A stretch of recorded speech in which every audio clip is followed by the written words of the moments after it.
Peace, man. Kam-Pain show Saturday night, late night live. Had to run and take care of some errands and personal stuff. I was on earlier a little while ago on Sonetta TV's um live stream. I'm trying to find the actual link. I'm gonna put it in the chat of tonight's episode that he had on. Here it is. There it is, right there. Man, it was real messy, real messy. I'm gonna share my screen, but it led me to get to the subject that I've been itching to get to for the past month, or actually longer than that, years. But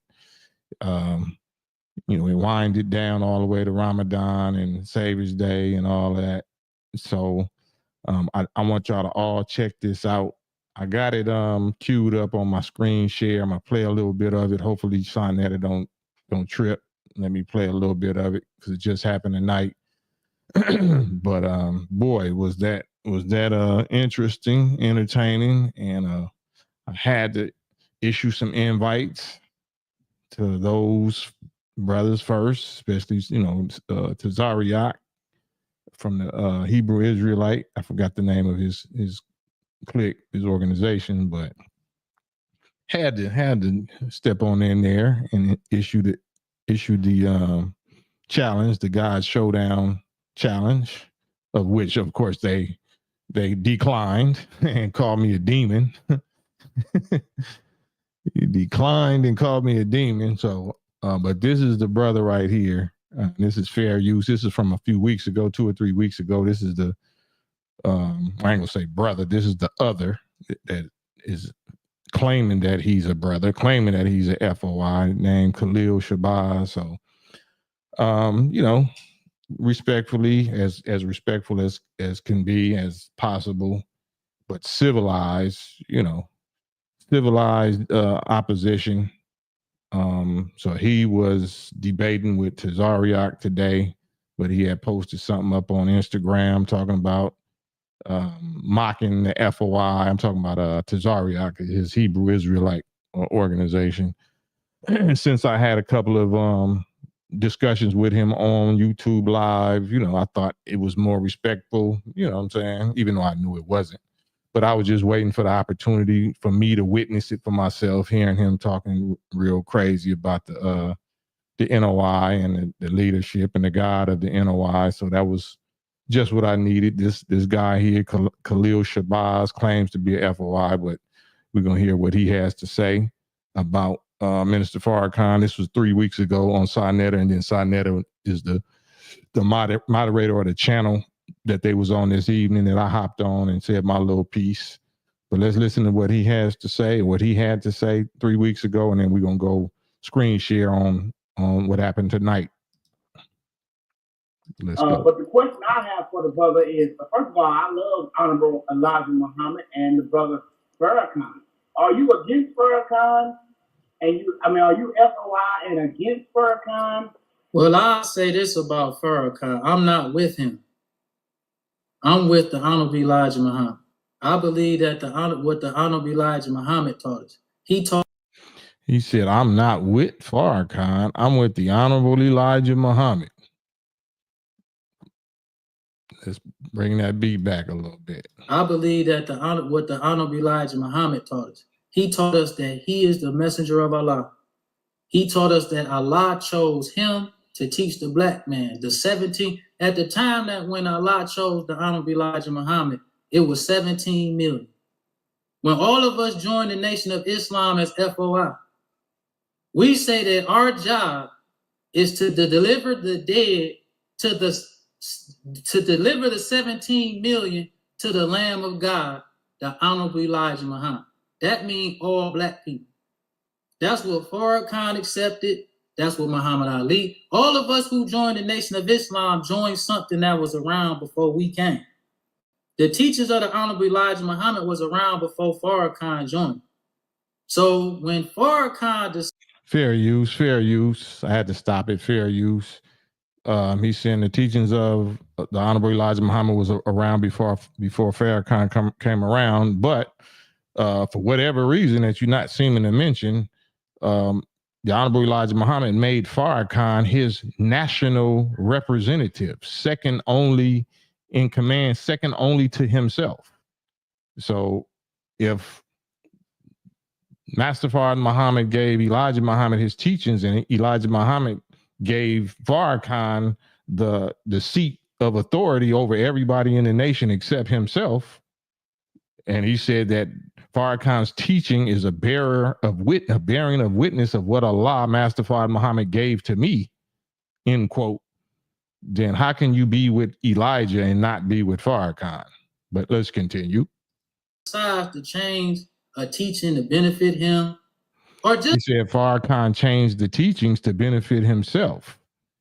How is that? I mean, he never explained that one, and I didn't get a chance to ask him. And this evening, I invited each one of them personally to get on a one-on-one discussion, dialogue, not debate, but just whatever discussion of disagreements. And they said they would accept. So I'm trying to line it up, not now, but right now, immediately. Around before Farrakhan joined. So when Farrakhan decides to change a teaching to benefit him, or just to give you an example, brother, the Honorable Elijah Muhammad met Master Fard Muhammad, and he talked to Master Fard Muhammad, and all that we know comes from Master Fard Muhammad. But Farrakhan says that the Honorable Elijah Muhammad pronounced Master Fard Muhammad's name wrong. Now, I could be a fool and follow Farrakhan and start calling Master Fard Muhammad something different. And the different that he's talking about is, instead of Farad, is Fard. You know, the way that is actually spelled. So he's saying his reason for not following Farrakhan, and Farrakhan changes the teachings because he's not pronouncing Master Fard Muhammad according to how it's actually spelled. Fard. He's saying Farad, which was Elijah Muhammad's speech impediment. If you heard the Honorable Elijah Muhammad speak, he would butcher all kind of English words. And that's why he was fulfilling Moses, because he didn't speak well.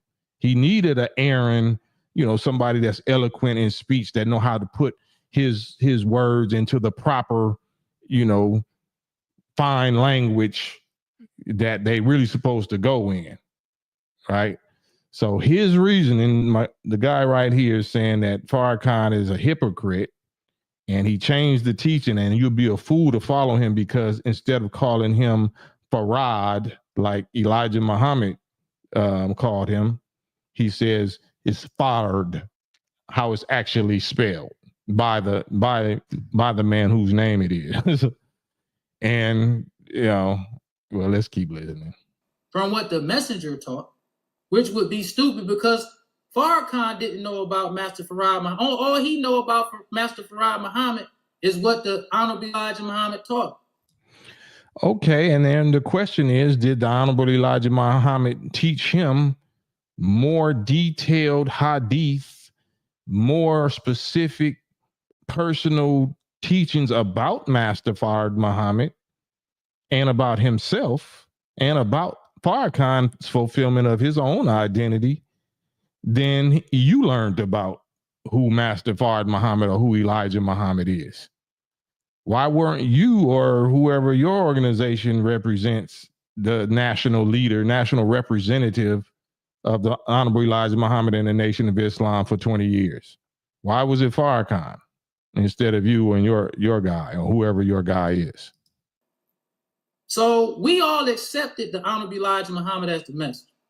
So when Farrakhan decided that he didn't want to go along with that, I can't go along with him. So he's, I guess, trying to quote certain aspects of like what Khalid said. You know, I can't go along with him. Okay. I mean, I don't know who you are, but this guy and Tazariak, I issued the challenge to them that I've been telling y'all about. and both of them declined. Both of them punked out. Both of them tried to say, well, I don't do that. I don't believe in that. Well, you claiming to be a Muslim in the FOI. So I showed him like, well, according to the Quran, it tells you how to call for that Elijah and the Baal prophet challenge, not just for Baal prophets, but just for any disbeliever or somebody that claims that they're the chosen people, specifically the so-called Jews, in the Quran, what the Quran is referring to. But it's also talking about disbelievers.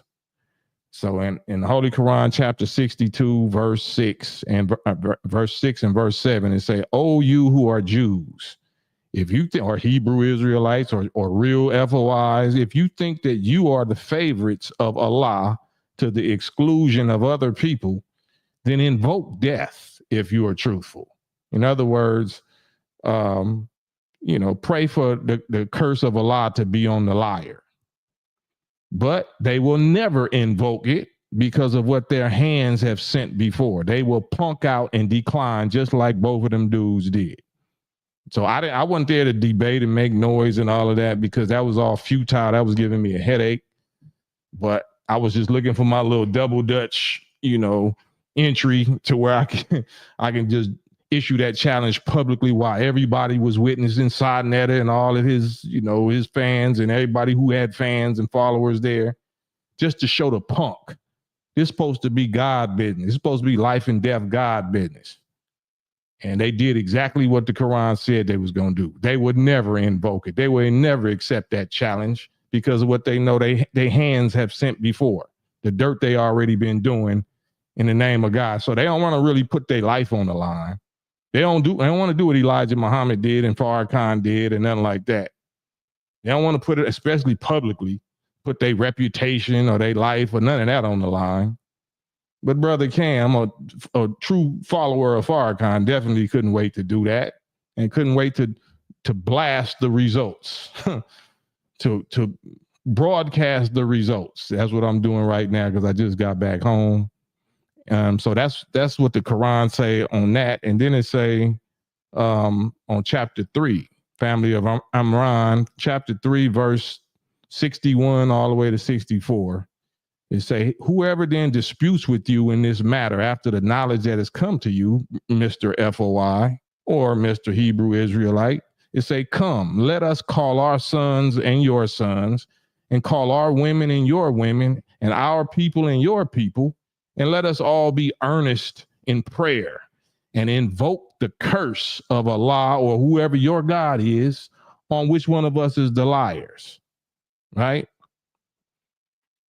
That's what we do as Muslims. So if you claiming to be a FOI and you scared to accept the fade, the showdown, the Elijah and the Baal prophets challenge, you scared to put your life or your health on the line and get cursed by the real Allah. I'm not scared of your Allah or your Jehovah, Yahusha, whatever his name is. I'm not scared of your God cursing me. Why are you scared of mine cursing you?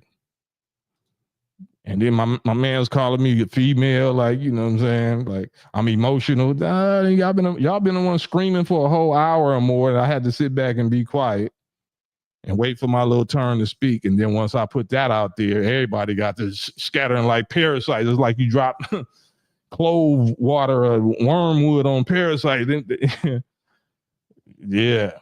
But they accuse me of being the demon. No, how am I a demon when I'm doing what the Bible and the Quran say you're supposed to do? If you just at a stalemate, you just set in your ways, you don't believe in what I'm talking about, I don't believe in who you talking about. Only way to settle it, since it's God business, is to put the God to the test. Put the God to the test. I challenge your God. And I want you to challenge my God. They didn't want to do that. Well, it don't say do that. It say, that was talking about the Baal prophets and always excuses. But I invited them each personally, the Khalil guy, Tazariak again, and Sodnetta, because Sodnetta said something like he disagrees with Farrakhan or something. So we'll see if they accept the challenge, because that's all I want to do. This is God talk. This is supernatural, paranormal powers of God business, right? We don't need to talk about quoting no scriptures and what the Bible really mean. Put it to the test. Put it to the test, nigga. It was hilarious. He was trying to project that I was emotional, saying that I'm effeminate. Nah, that's punk. You declining the fade, a God fade. You scared to represent your God. That's a punk. That's a coward. You trying to make, excuses or whatever.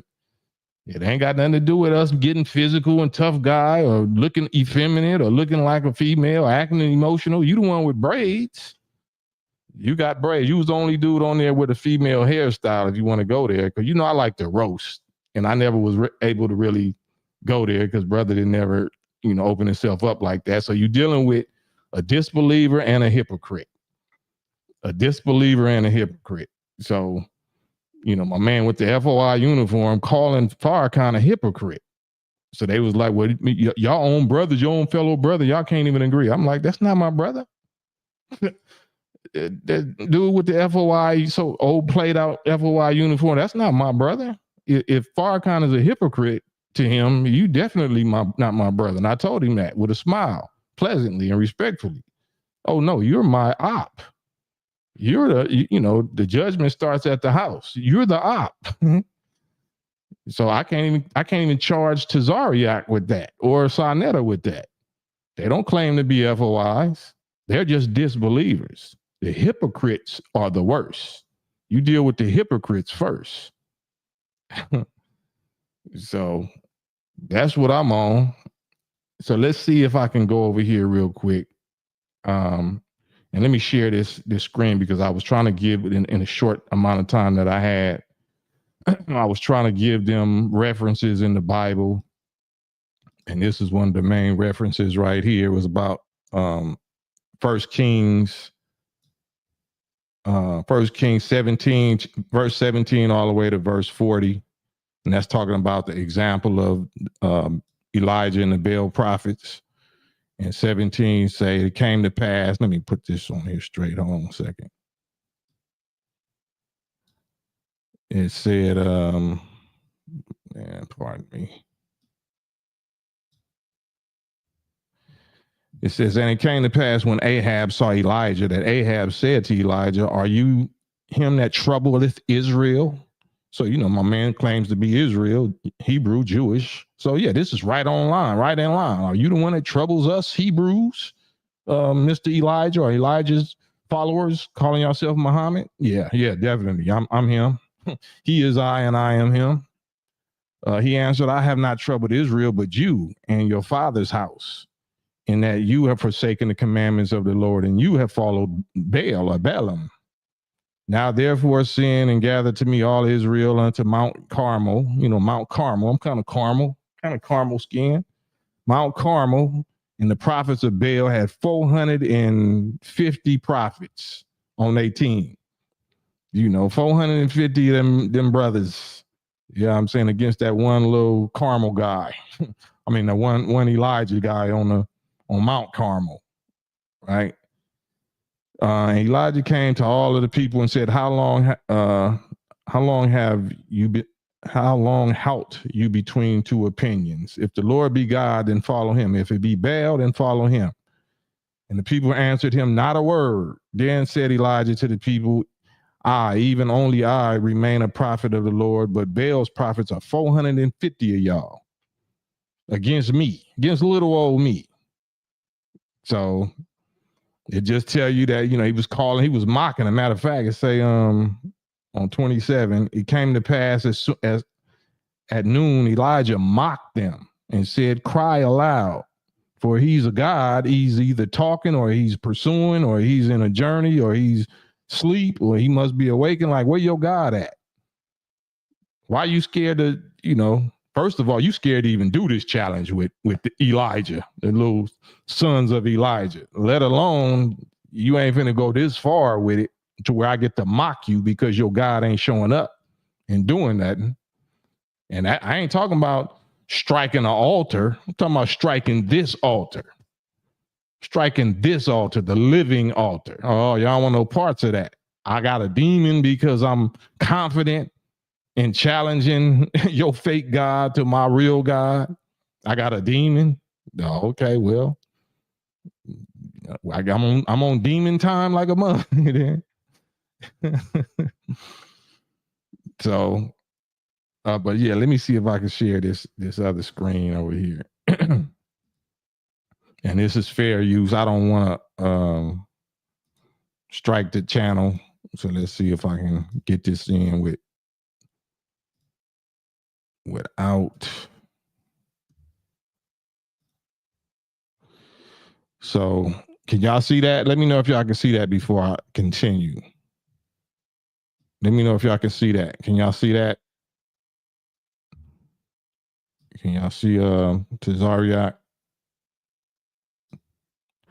Is Khalil, is he supposed to be the leader of his organization, or is he a student of his organization? I don't know nothing about it. This is my first time ever seeing him or hearing from him. It just happened to be on Sinetta and happened to be, it was really Tazariak's post on Instagram that came across my feed that made me even respond to this, because I never heard of dude, and I don't really follow Sinetta because I don't, that's that old school loud clubhouse loud so-called debate stuff that I just ain't into. But since I had a discussion twice with Tazariak and it wasn't all wild and disrespectful like that, I tuned in and seen him talking super wild and reckless just against Farrakhan and Elijah, and using videos that I gave him where Elijah Muhammad was saying that Prophet Muhammad was a white man, and and Minister Farrakhan was also saying the same thing. So he was using that to bash the FOI and to bash Elijah Muhammad and this and that. So I was like, oh, okay, well, let me go on and pull on up. And this is what, and it's fair use. This is some of what happened tonight. Fair use. This debate is not about who does work in the community. That's not what this is about. This debate title was clear. Is the Allah of the Quran the same as Yahweh, some may say Jehovah, as the Bible? He has not substantiated that at all. At all did he substantiate that. So he about to say some foul, reckless stuff. So I'm gonna try to mute it. I'm gonna try to time it and mute it, because he started talking about Elijah Muhammad is a PDF file, So he wasn't saying none of that with me. But now while he's talking, Sinetta is letting me on backstage so he could see me backstage, right? So, since he got to stay there. So that all he tried to say was that the Bible was tampered with, except when it's referring to their Elijah. When he talking about everything they talk about Moses that they fit him, it's not tampered with. When they talk about Malachi 4 and 5, it's not tampered with. But when I bring up something that says the children of Israel, we're the Israelites, now that's tampered with. Now that's something being hidden. If something is tampered with and you pick something out of there to say that it's not tampered with, that means your mind is tampered with. That means you have an agenda. Fair use for educational and breaking it down purposes. And that's how you know Islam had an agenda, because they couldn't even stand together.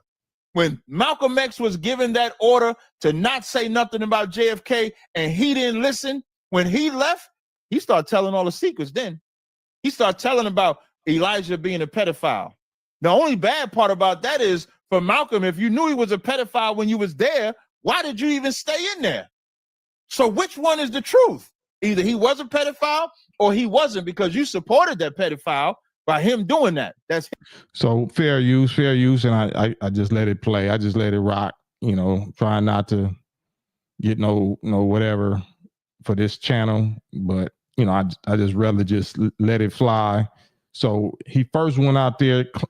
He's corroborating it that he believes Malcolm. He believes Malcolm, and he's repeating the most slanderous, the most wicked and slanderous accusations, right, that we know that ever came from the nation, or that was blamed on the nation, I should say, that allegedly came from the nation. One is the assassination of Malcolm X, and the other one is what he's talking about right now. So, and he's from New York. Keep that in mind. He's in New York. He's from New York. And Honorable Elijah Muhammad said that the New York is one of the most worst cities in terms of hypocrisy in our entire nation. And that's why Minister Farrakhan had to go there and take Malcolm's place, because Malcolm is the one, like he said, that's why they mentioned Malcolm, because Malcolm put the battery in their back with his slander, with his defection and his rebellion and the messiness that he did, that gave these dudes the courage, or whatever that is, the mischief spirit, to repeat slander that was never proven. It's hearsay, it's slander, but it's slander of the worst type, right? So that's, once I'm hearing this, then it's really nothing to talk about, because I never heard him say this. I never heard Tazariak get at the NOI or the Honorable Elijah Muhammad or Farrakhan or the FOI like this. So I already understood, what time it was, and Allah let me see this right on time for a reason. There's no reason to yell and go back and forth. My purpose now is just to ask you one or two questions, and you're gonna see what that is. Him, not me. And then what did they do? They killed that nigga. They killed Malcolm. As much as Israelites have split from each other and have gotten back into it, you have never heard of another Israelite killing another Israelite. So this is real Fed bait type activity. He's saying that the NOI unalive deleted that nigga, talking about Malcolm. Malcolm was the nigga that the NOI deleted. Now we at the 50th year of opening the Freedom of Information Act files about the unaliving of Malcolm X and who was really responsible for that. Malcolm X's daughters and his family, along with Attorney Crump, last year, if I'm not mistaken, has already filed $100 million lawsuit. It wasn't against the NOI, it was against the FBI and against the New York PD, NYPD, and the FBI. Why is Mr. Light Skin saying that the NOI, the FOI unalive that nigga?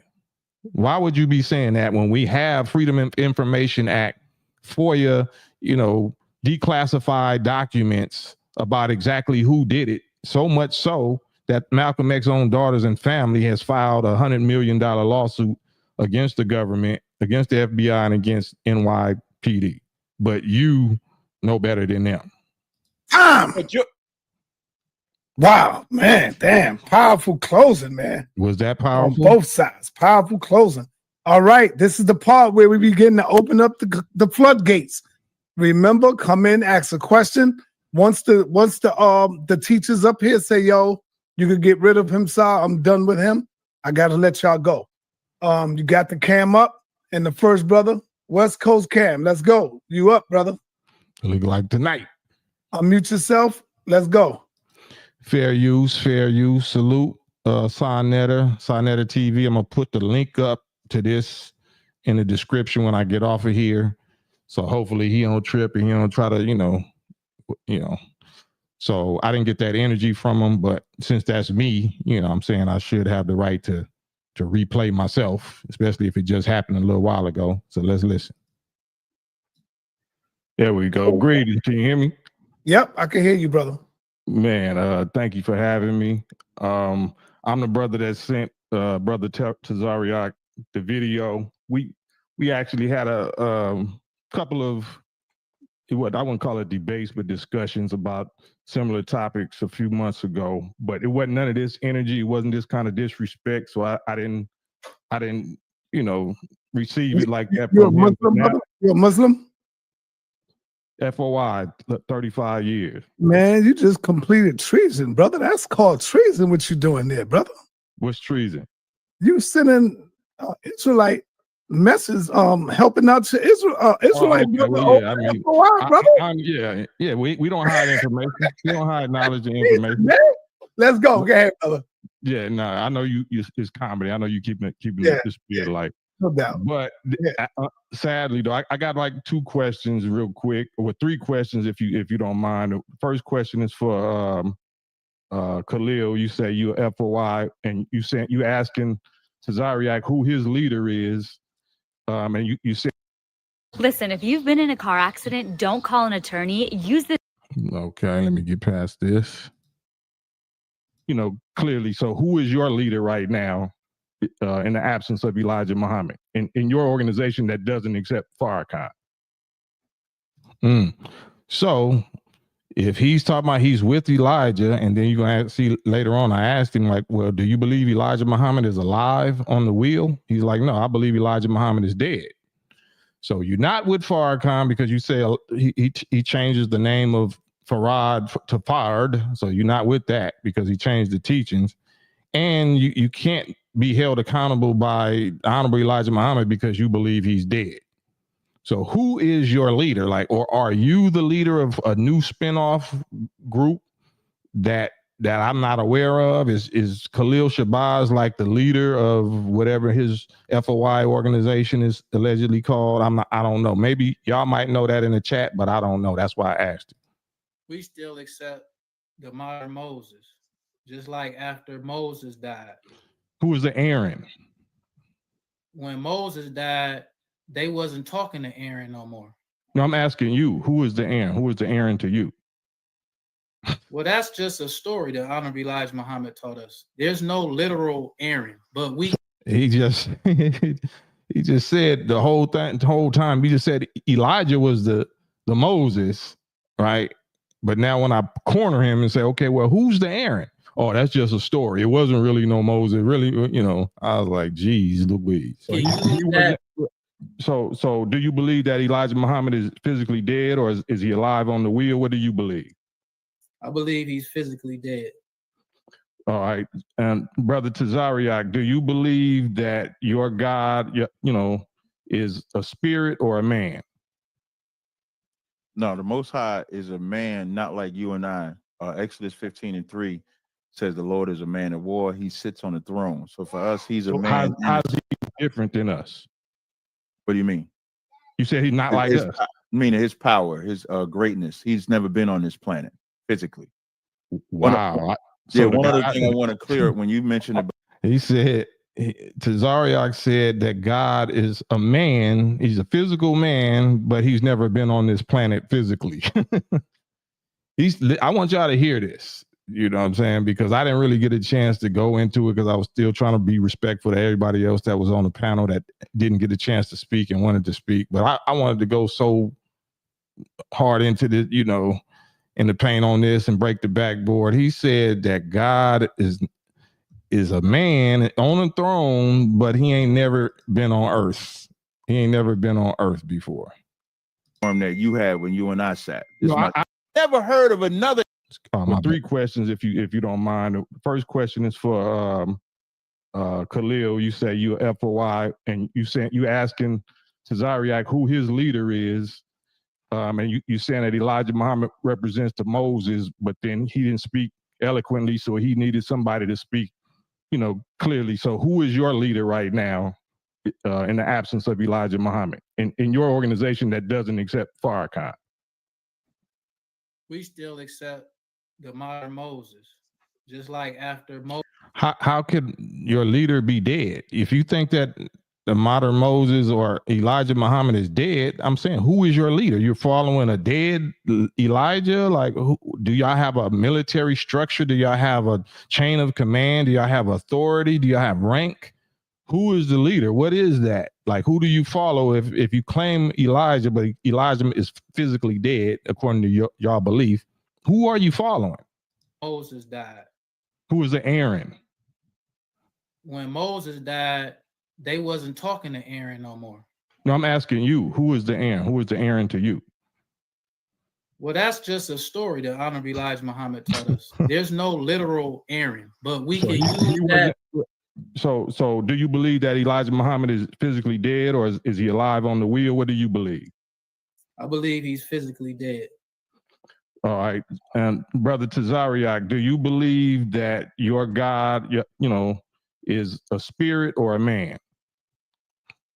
No, the Most High is a man, not like you and I. Exodus 15:3 says the Lord is a man of war. He sits on the throne. So for us, he's a So man. how is he different than us? What do you I said, how is he different than us? You said he's a man, but he's not like us. How is he a man, but he's not like us? That was the question. mean? You said he's not like us. Meaning his power, his greatness. He's never been on this planet. He's never been on this planet. You heard it there, ladies and gentlemen. So Captain Tazariak says that God is our Father, and we're from the earth, and he has a body, and he's a man, and he only differs from us in knowledge, wisdom, understanding, and power, but he's never been on this earth. The earth that he created, the earth that he's so concerned about, and the people that's supposed to be his chosen people on the earth, but he's never been on the earth. He never met with Moses. You know what I'm saying? He never met with Abraham. He never met with Jacob, all like the Bible say, because that all happened on earth. That all happened on earth. But according to Tazariak, he ain't never been on the earth. Physically. Wow. One other thing I want to clear up when you mentioned about the energy, this ain't my first time sitting with Khalil, and he didn't have the decorum that you had when you and I sat. No, I agree. I agree. I just want that for the record. I don't want you to come in here like I don't have this energy with you, like it's different when it was you. No, you still disrespected the faith and the FOI just because you're talking to him don't mean nothing to me. So no, what I'm saying is just hear me out. No, one side I want you to hear me out because I listened to you. I just heard you out for two hours. Well, you just interrupted me. I didn't interrupt you when you said I didn't have this energy. I let you say what you had to say. So go ahead. Listen, I appreciate I'm trying to hurry up and get off of here. I mean, that's not my fault if you got to hurry up, but I do get to respond to what you say. So now when you and I spoke, I think we spoke twice. It was coy and we disagreed, but it wasn't no high energy or anything like that because that's how I am. I match what you are. This is my second time with Khalil. The first time it was high energy, so I knew it'd be high energy now. So this has nothing to do, like if you got out of pocket, I would do the same thing with you. I just want that on the record. All right. Now to answer your question about the Most High, for us, the Bible says our God has never physically been on this plane, but he sends messengers. He sends angels. That's how. It says he never physically been on this plane, but just like some of the brothers in the chat said, well, what the hell was he doing in the Garden of Eden way back in Genesis? He wasn't on this plane, but he was walking in the garden. What was he doing in Moses? And he spoke to the Lord face to face as a man speaks to his friend, face to face, not hologram to face, not dimensional wormhole to face. It said face to face as a man speaks to his friend. What was Abraham? Who was he talking to when he was in the tent? You know what I'm saying? On his way with two of his angels to Sodom and Gomorrah to wipe Sodom and Gomorrah out. Where does it say all of this at? And if it do say it, that's one of the more reasons that the Bible is called the poison book, because if it's saying he's a man in one part and then it's saying he ain't a man in another part, if he's saying that he's on earth in one part and in another part you saying he ain't never been to earth, oh, that's crazy work right there. It communicates in our book. Okay, so you believe that. So last question for both of you, for Khalil and Tazariak. Tazariak, are you familiar with 1 Kings 18 to 40? 1 Kings, which deals with Prophet Elijah, since we're talking about Elijah, right? Elijah and the Baal prophets. The showdown, the challenge. When he battled the 400. The showdown and the challenge that he issued to them. I'm familiar with it, yes. Myself, representing, my God, Master Fard Muhammad, who you falsely claim is a white man, because we know that we've been taught that his father is a jet black man and his mother was a white woman. But in the name of that God, who I believe wholeheartedly is a true and living God, and in the name of his Mahdi or Messiah Christ, the most honorable Elijah Muhammad, and in the name of their Messiah, Farrakhan Muhammad, I issue a challenge, a public challenge to both of you, gentlemen, to invoke the curse of your God. If your God is the real God, invoke the curse. Let's invoke the curse and the wrath of that God on which one of us three is worshiping or believing or teaching the wrong God. Are y'all willing to put your life on the line and pray publicly This one. In the name of your God, see, he ain't listening to me. See, light skin is over there doing something else. You know what I'm saying? When it gets serious, when it get real serious about putting, your life on the line and presenting your body as a living, willing sacrifice and going there, is something else going on. For us to be cursed, which one of us cursed or killed, not by each other, not by so-called man's hands, by your supernatural God's power. Are you willing to do that with me publicly? And Sonetta, is a witness. We can pin this up and keep tabs of it for the next 30 days or 60 days or 90 days, however long we want to decide specifically what we want our God, to prove his that he's really God or really with us. Are y'all willing to do that with me? Yeah, you sound like a demon to me, Matthew. Fair, you salute Sonetta, because I'm gonna give him his credit. You seen his response? It wasn't yes or no. You sound like a demon to me. Let me know, y'all, if I'm going by what the Bible example. The prophet Elijah never even experienced death. He was so beloved and so powerful and so respected by God that he took him to heaven, whole body and soul, in a whirlwind. You don't even find Elijah's grave. You don't find where Elijah even died nowhere in the Bible. So for me to use Elijah is no coincidence, of course, as that example of how you challenge hypocrites and goofies and false prophets and false believers or whatever you are. That's how you challenge them according to your own Bible. But the first thing he called me is a demon. Like they call Jesus, "Are you a demon? You casting out demons by the power of Beelzebub." Like, damn, why I gotta be a demon? Just accept the challenge. Like, do what your Bible gives you that example for. Why I gotta be a demon? In the name of their Messiah, Farrakhan Muhammad, I issue a challenge, a public challenge to both of you, gentlemen, to invoke the curse of your God. If your God is the real God, that's all. Invoke the curse. Let's invoke the curse and the wrath of that God on which one of us three is worshiping or believing or teaching the wrong God. Are y'all willing to put y'all life on the line and pray publicly, this one, in the name of your God, for us to be cursed, which one of us cursed or killed, not by each other, not by so-called man's hands, by your supernatural God's power. Are you willing to do that with me publicly? And Sonetta, is a witness.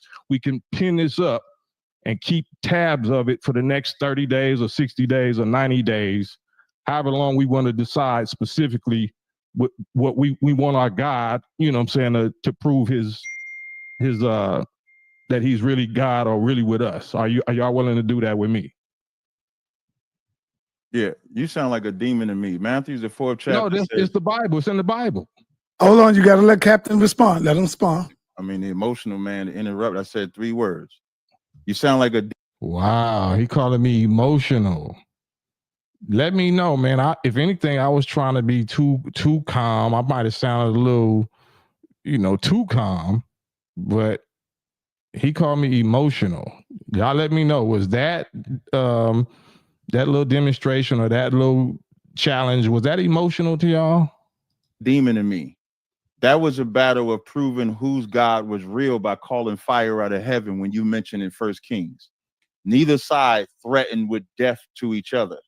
The 450 prophets of Baal died because Elijah said to kill them physically because they could not call the fire out of heaven. That's 1 Kings, the 18th chapter. But you don't know the Bible. When I called you a demon, in Matthew's the 4th chapter says, again, the devil taking him up into an exceeding high mountain and showing him all the kingdoms of the world. I'm sorry. Salaki. Salakia. He saith unto him, if thou be the Son of God, cast thyself down, for it is written, he shall give angels charge concerning thee. Christ's answer was, it is written again, thou shalt not tempt the Lord thy God. Nobody's tempting God. We putting each other's God to the test. We're testing the God. Ain't nobody tempting God. I'm challenging your God. You know, the Bible and the Quran is full of that, especially the Quran, where if your God is real God, then bring on us what you threaten us with. Then bring it on us. You know, make your God rain stones from heaven on us, and you know. So that's all throughout the scriptures. Why I got to be a demon if I'm issuing the same challenge that Elijah issued? You will not see nobody say, curse me if this God is not real with a battle against another God. That's a horrible. Well, I'm a Muslim. So in the Quran, chapter 62, verse 6, you say that you're a real Hebrew, right? I'm an Israelite. If you're still using Stripe or Square. Hold on one second. Let me get past this ad. It's getting good. Fair use. Shouts out Sinetta TV. You think that you are the favorites of Allah or God or Yahshua or Yahweh, or to the exclusion of other people, then invoke death if you are truthful. This is what we commanded to challenge you. So go do it. I'm still going. So it says, come, let us gather our sons and our daughters and our women, and you gather your women and your people, and let us be earnest in prayer and invoke the curse of Allah, invoke the curse of your God. We Muslims, so since I'm not a Hebrew, I don't go by your Bible laws. I'm letting you know what we practice as Muslims. This is how you shut it all down. You don't got to call me a demon. You just got to prove like the Baal prophets did. Well, I got to be a demon because we're showing and proving live publicly the power and the reality of who our God is. Why I got to be a demon? Why I can't be a honest believer? Okay, hold on. I gotta Y'all get that? So I don't want to play too much. Let me get to Khalil, because I was trying to find out what his response was. Because I already played too much, but y'all go watch it yourself. Matter of fact, I'm gonna put this link in the chat so y'all can watch it yourself, because I don't want to put too much of that. Fair use. There's the damn, waiting for it to go through. That link that I just put in the chat, that's the Sinetta TV. The whole thing, you have to fast forward until you see where I show up at. And then I had to hang out there for like 40 minutes or 50 minutes because they was upset because they didn't want me to speak after that. So I had to be patient just to double back and ask them again, are they willing to accept my challenge? And of course they wasn't. But I was like, well, are y'all willing to have a discussion one-on-one? Can I have a discussion one-on-one with you, Khalil, and then one-on-one with you again, Tazariak, and then one-on-one with you, Sinetta? You know what I'm saying? Are y'all willing to do that with little old me? So they said they was, so we'll see if they keep their word. But this is how you send punks and hypocrites scattering, religious, so-called spiritual God punks and hypocrites scattering. You know what I'm saying? We ain't got to talk about no physical violence. Nobody talking about no physical violence. We talking about God cursing us or killing us for misrepresenting him, for blasphemy. Because we're your ops. We already causing much harm to your people. If you think your people is, Yahweh is the real God, and we spending all of this Million Man March influence, all this hip hop rap influence that we got over your Hebrew people, we corrupting their minds with this Islam, right? So we got to be your op. So why you ain't accepting the life and death curse challenge from the God or sicking your God on us? We supposed to be up out of here. According to the Bible, supposed to get us up out of here. You can't do it. Y'all physically surely can't do it, but your God can. So I'm asking you, I'm daring you. Matter of fact, you don't even have to accept my challenge, because I'm still praying to my God to make it happen. I'm not saying that to kill you or to take your life, but whatever my God see fit, whatever Master Fard Muhammad and the Most Honorable Elijah Muhammad sees fit, that should happen to me or happen to you because of this, I'm already putting it out there. So whether they accept it or not, Saturday, April 5th, 2025, let the record show that I'm already putting it out there. Just because you're too scared to accept the challenge, I'm still praying to my God to do it. So whether it's the next 30 days or 60 days or 90 days, I'm praying to my God in the person of Master Fard Muhammad and his Mahdi in the person of most honorable and most honored Elijah Muhammad, my Godfather, our Godfather, the eternal leader of the Nation of Islam, the living God that's alive in the flesh, not dead, Elijah Muhammad, in the name of his son, spiritual son, and our Messiah, Farrakhan. I'm praying for that. I'm praying for that distinct demonstration by my God, by this God, against them that claim they got the real God. Now we just wait and see what happens. You ain't gotta, accept it. Declining and being a punk and calling me a demon ain't gonna save you. So let it be what it be. If I get wiped out, if I get cursed, then so be it. They God must be the real God, or my motivation or my spirit must have been wrong, or I jumped the gun, or I tempted God, whatever. I'll take that. I had no problem taking that.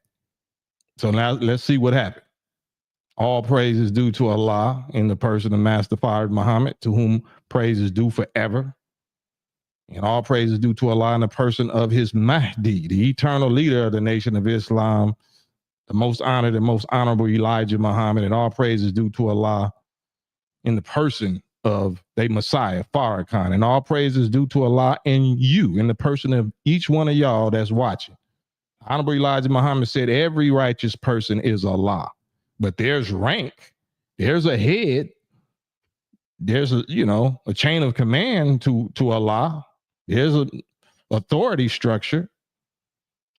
But when I pray to Allah, of course, I'm praying to Master Fard Muhammad. That's who they clowning. Your God is a white man and this and that. And, Prophet Muhammad was y'all leader and y'all kind of, and then he talking about Farrakhan, Farrakhan daddy was white. Well, that's what made us the chosen people. That's what made us so despised and rejected.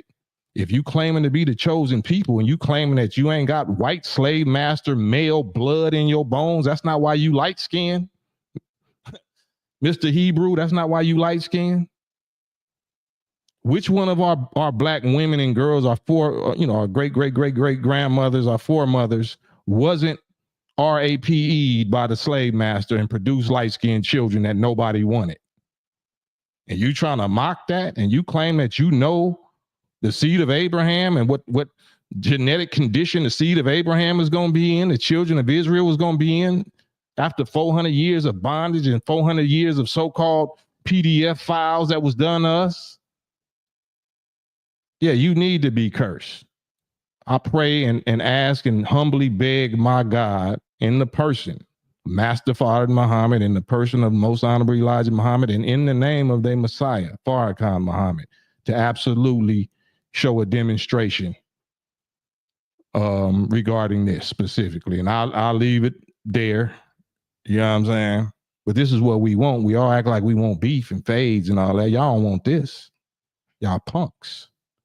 You religious punks. You religious hypocrites.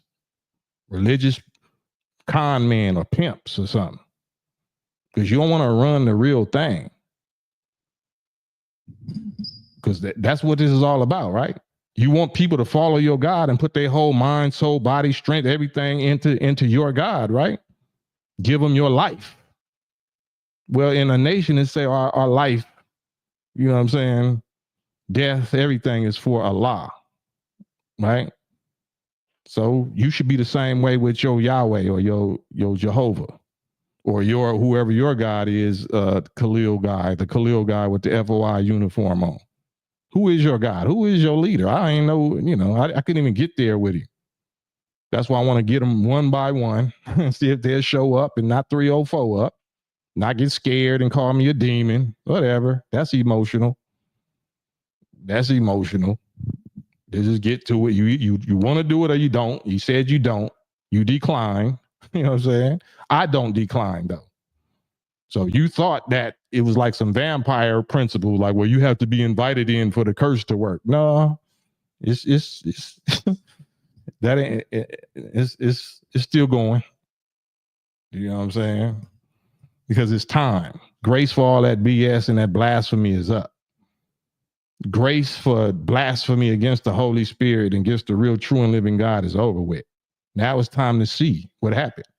And I have no problem getting took up out of here, because if I've been following and representing the wrong God, then I don't need to be here. I've been wasting your time. I've been poisoning millions of people with this NOI theology. And, you know what I'm saying? I definitely am a scourge to our people. I need to be out of here.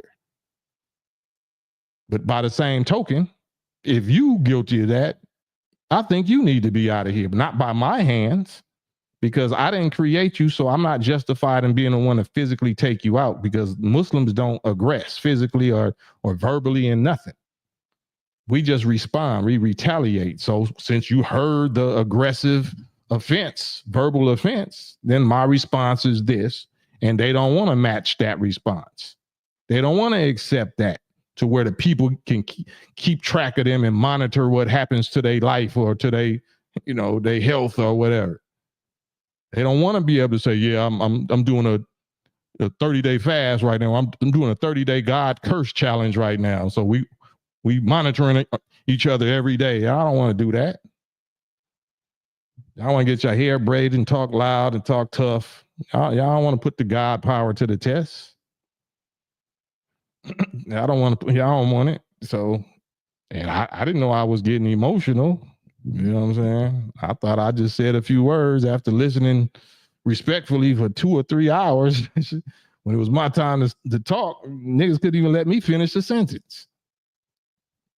Oh, you getting too real now. You talking about cursing and death, and that's what God is. What are you talking about?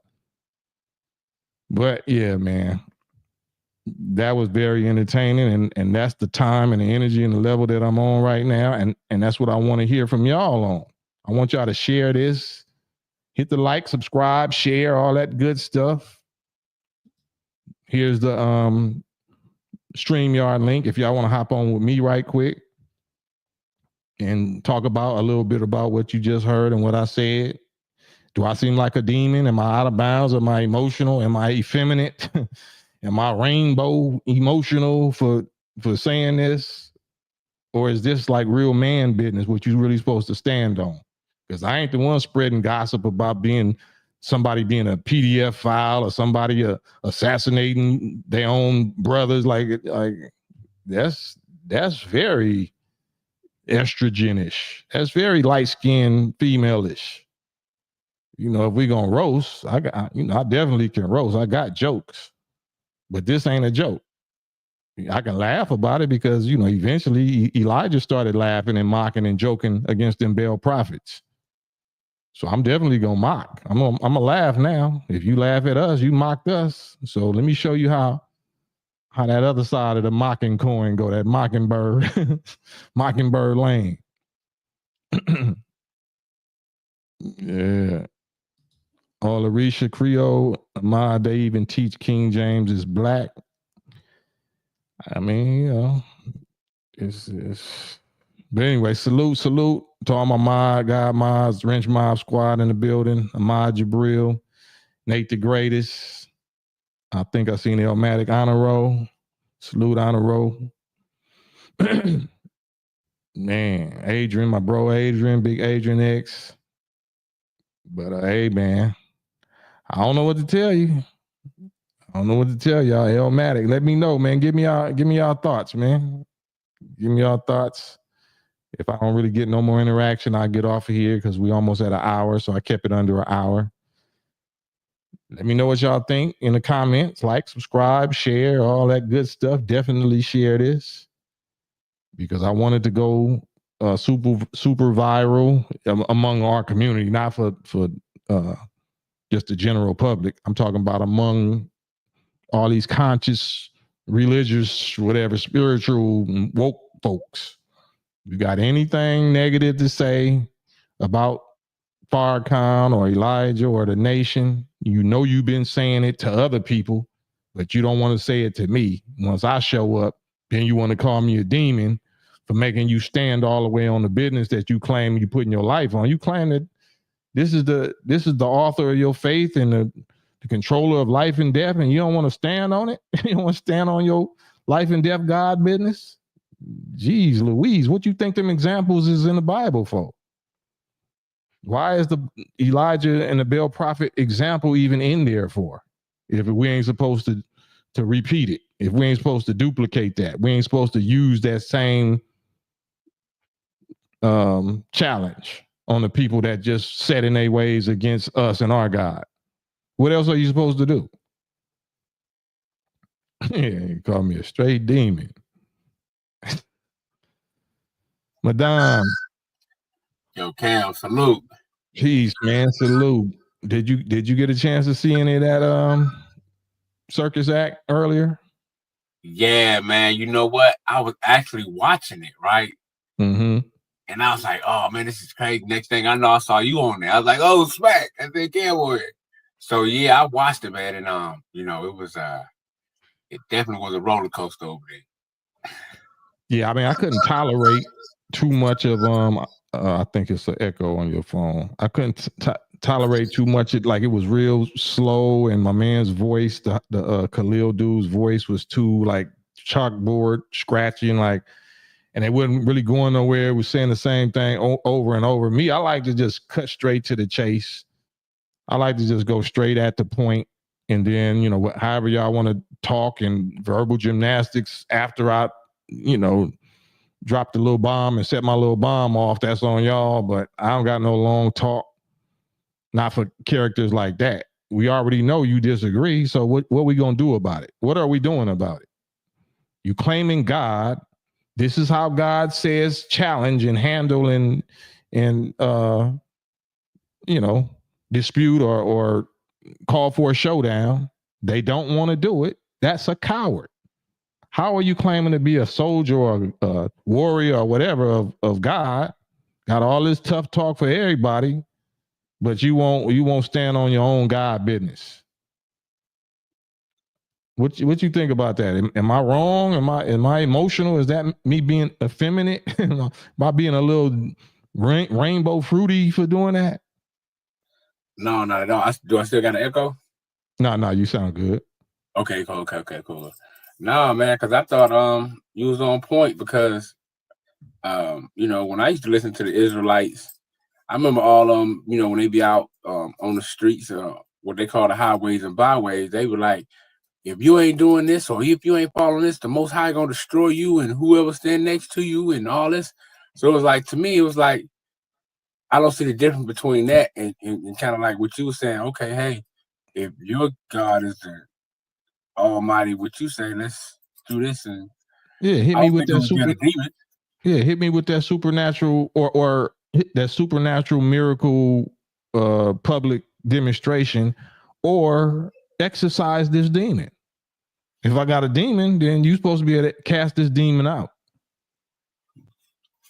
Yeah, because I don't see it as a demon because, like I say, the frame, like the words they usually always say is like, if you ain't going by this, if you ain't doing this, the Most High gonna destroy you. And you know what I mean? So I mean, to me, that's the same thing. You telling people like, if you don't go by this, the God that you believe in, you're gonna destroy the people. That's what a lot of these Israelite brothers like. Did you see how he slithered out and wiggled out of his own prophet demonstration? Like, you know, I'm not a Christian, but I know the Bible and I know certain demonstrations and examples that's in the Bible for us to follow once we get put in that situation. And then he tried to go like super specific. Oh no, that was about the whatever, calling lightning down on the altar and such and such and such. Okay, we ain't got no altars in 2025. Like, so now you want to get specific and like we got to have an altar and we got to have a ram and ram's horns and shit. Like bro, like we talk. It's the point is God of your modern time. You're calling your God to do a public demonstration of who he's with and who he ain't with, and then the result after that is you get took down to the river and they got unalived. I don't even want you to do that. We can be specific. We can say, God, we don't want to touch each other.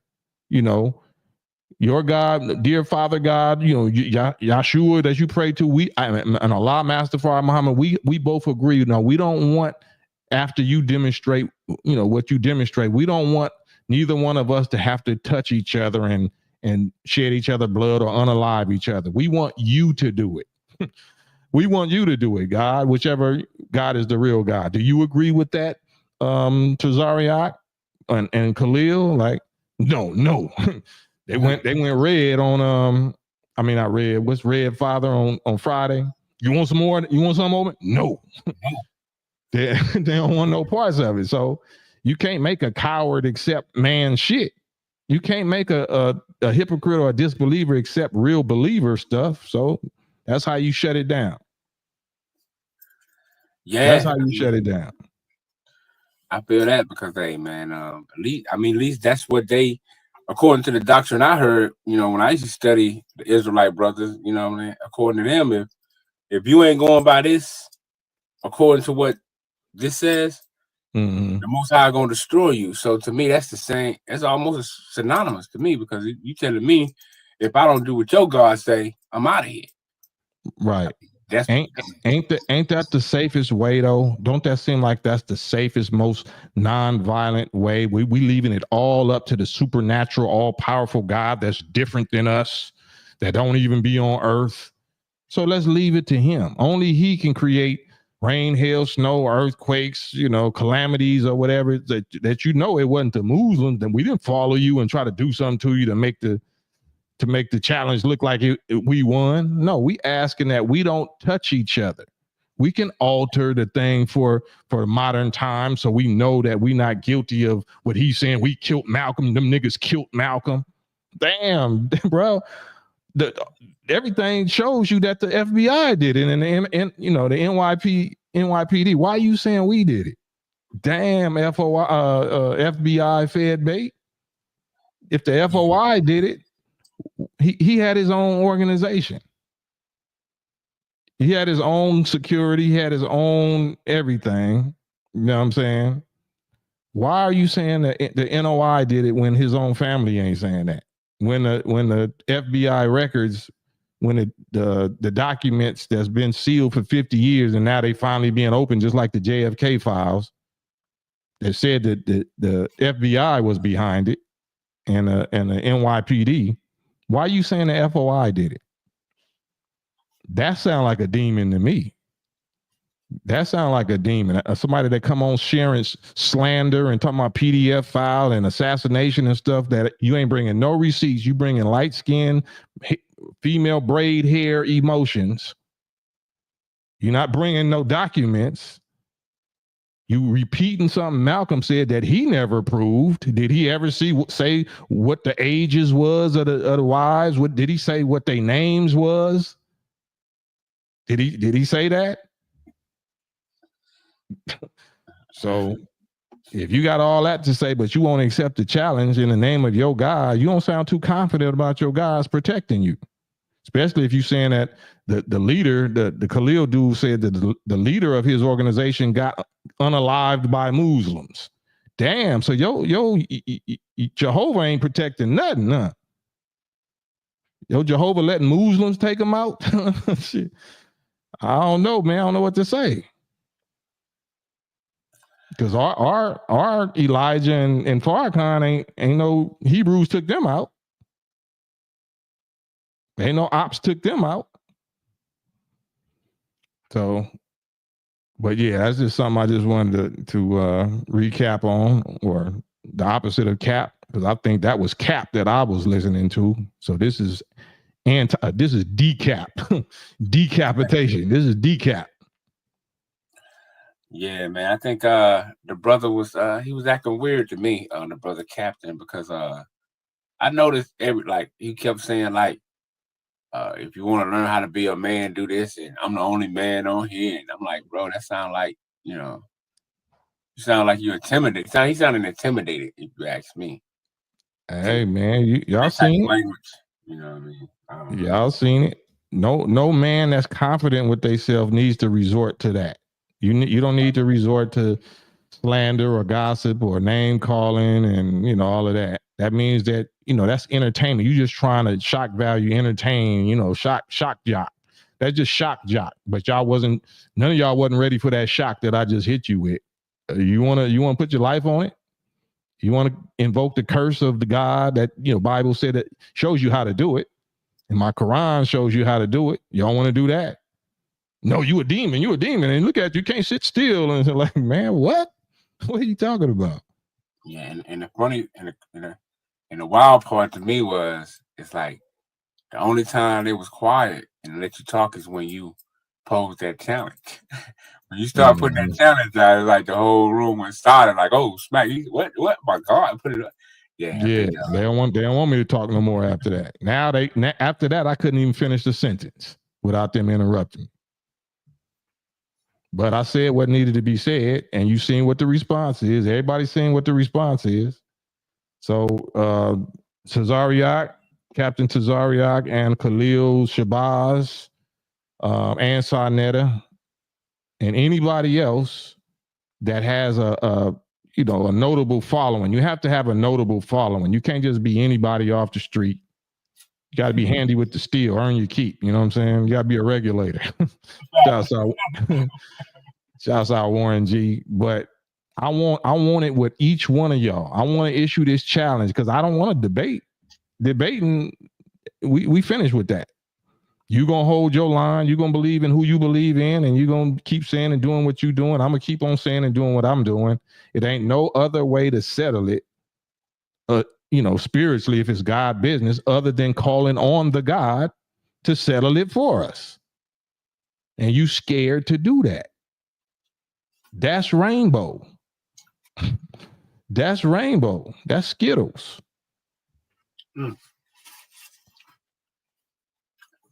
Yeah, that made me think, man. One thing I never seen from the black church as a whole was them pray for the God they believe in to bring down wrath on those that was, misusing us. I never seen them pray for that. Like, I mean, not even just a prayer. Like, it was like they was too spooked out to even pray for the God they believe in to do something, like certain people that go to, Christian that I grew up with. Man, and that's the beauty of having a real, true, and living God that you understand, that we understand is real and is alive. And I'm talking about Master Father Muhammad and Elijah Muhammad. I'm really talking more so about Allah in the person of Elijah Muhammad, who the world think is dead. That's who I really pray to. That's who I really, relate to, and I can relate to more. And I ask him, what I'm saying, don't require for them to accept my challenge. Do it anyway. Please, Father, do it anyway. You know what I'm saying? Because they gonna punk out. They're not gonna accept the challenge. So do them anyway. I can't tell you what to do, what you're going to do, but I know that you're going to make it significant. You're going to make it distinct, that everybody will know that it's something that Cam couldn't have done to them. That's something that the NOI or the FOI couldn't have done to them. Make it distinct. Make it clear publicly that this is from you and nobody else could have did this to them but you. And they don't have to accept. It's already done. I already prayed it and willed it and asked my Father, our Father who art in heaven, to answer it, and we'll see if he do. We'll see if he do. If he don't, you ain't got to worry about hearing nothing from me. I'm just talk.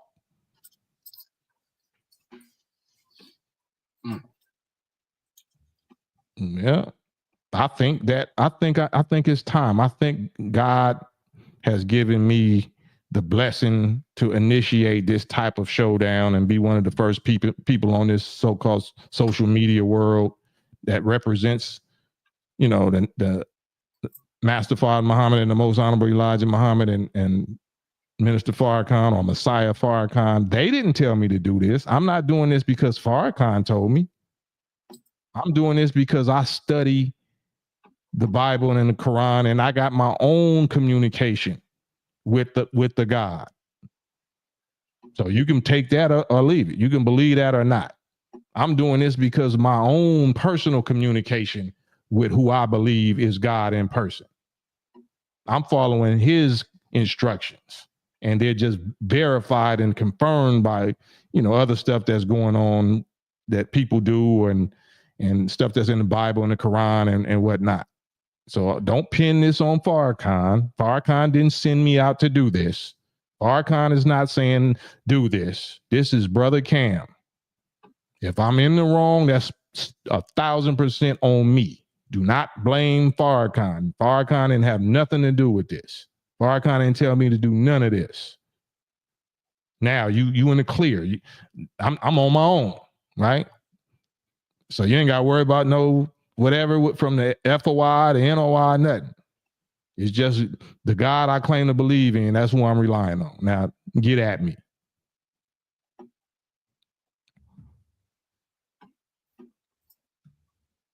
Man, it was entertaining, but it was disappointing at the same time because I know it's wartime. I know it's curse time. I know it's reaper time. It's end of grace time.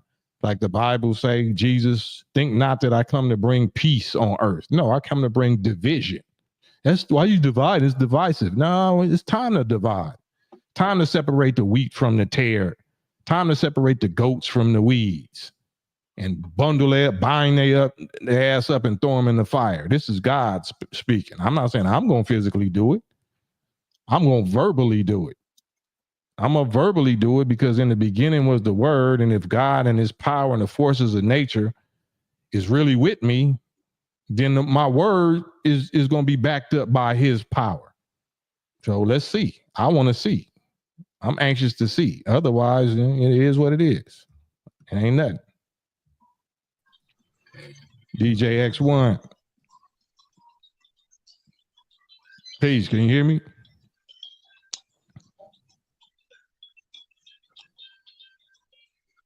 Yo, X1. There we go. I hear you, family. How you doing, Brother Cam? Oh, man, I'm blessed, man. He kind of froze up a little. I don't know if it's my Wi-Fi. There you go. There you go. All Peace right. to you. Yeah. What's your thoughts, bro? Man, I was really disgusted with dude that had on the FOI uniform on, man. I mean, I ain't never in my life seen nothing like that, dog. I ain't never seen no dude with an FOI uniform representing the nation. I'm like, well, what nation you representing? Because you ain't with Farrakhan or, you know, see Elijah Muhammad, who you repping? So I didn't understand that part, man. I mean, I think dude's a hypocrite, to be honest. You know, Well, and I'm trying to figure out what moss is he from? He called Farrakhan a hypocrite. So I thought Farrakhan was the one that rebuilt the nation after it fell. After it looked like Elijah Muhammad was dead in 1975, and his biological son Wardeen took the whole nation into Orthodox Sunni Islam, Bilalians or whatever. Minister Farrakhan tried to follow that for a year or two or something like that, and he couldn't. And that's the time period that he himself said I was a hypocrite.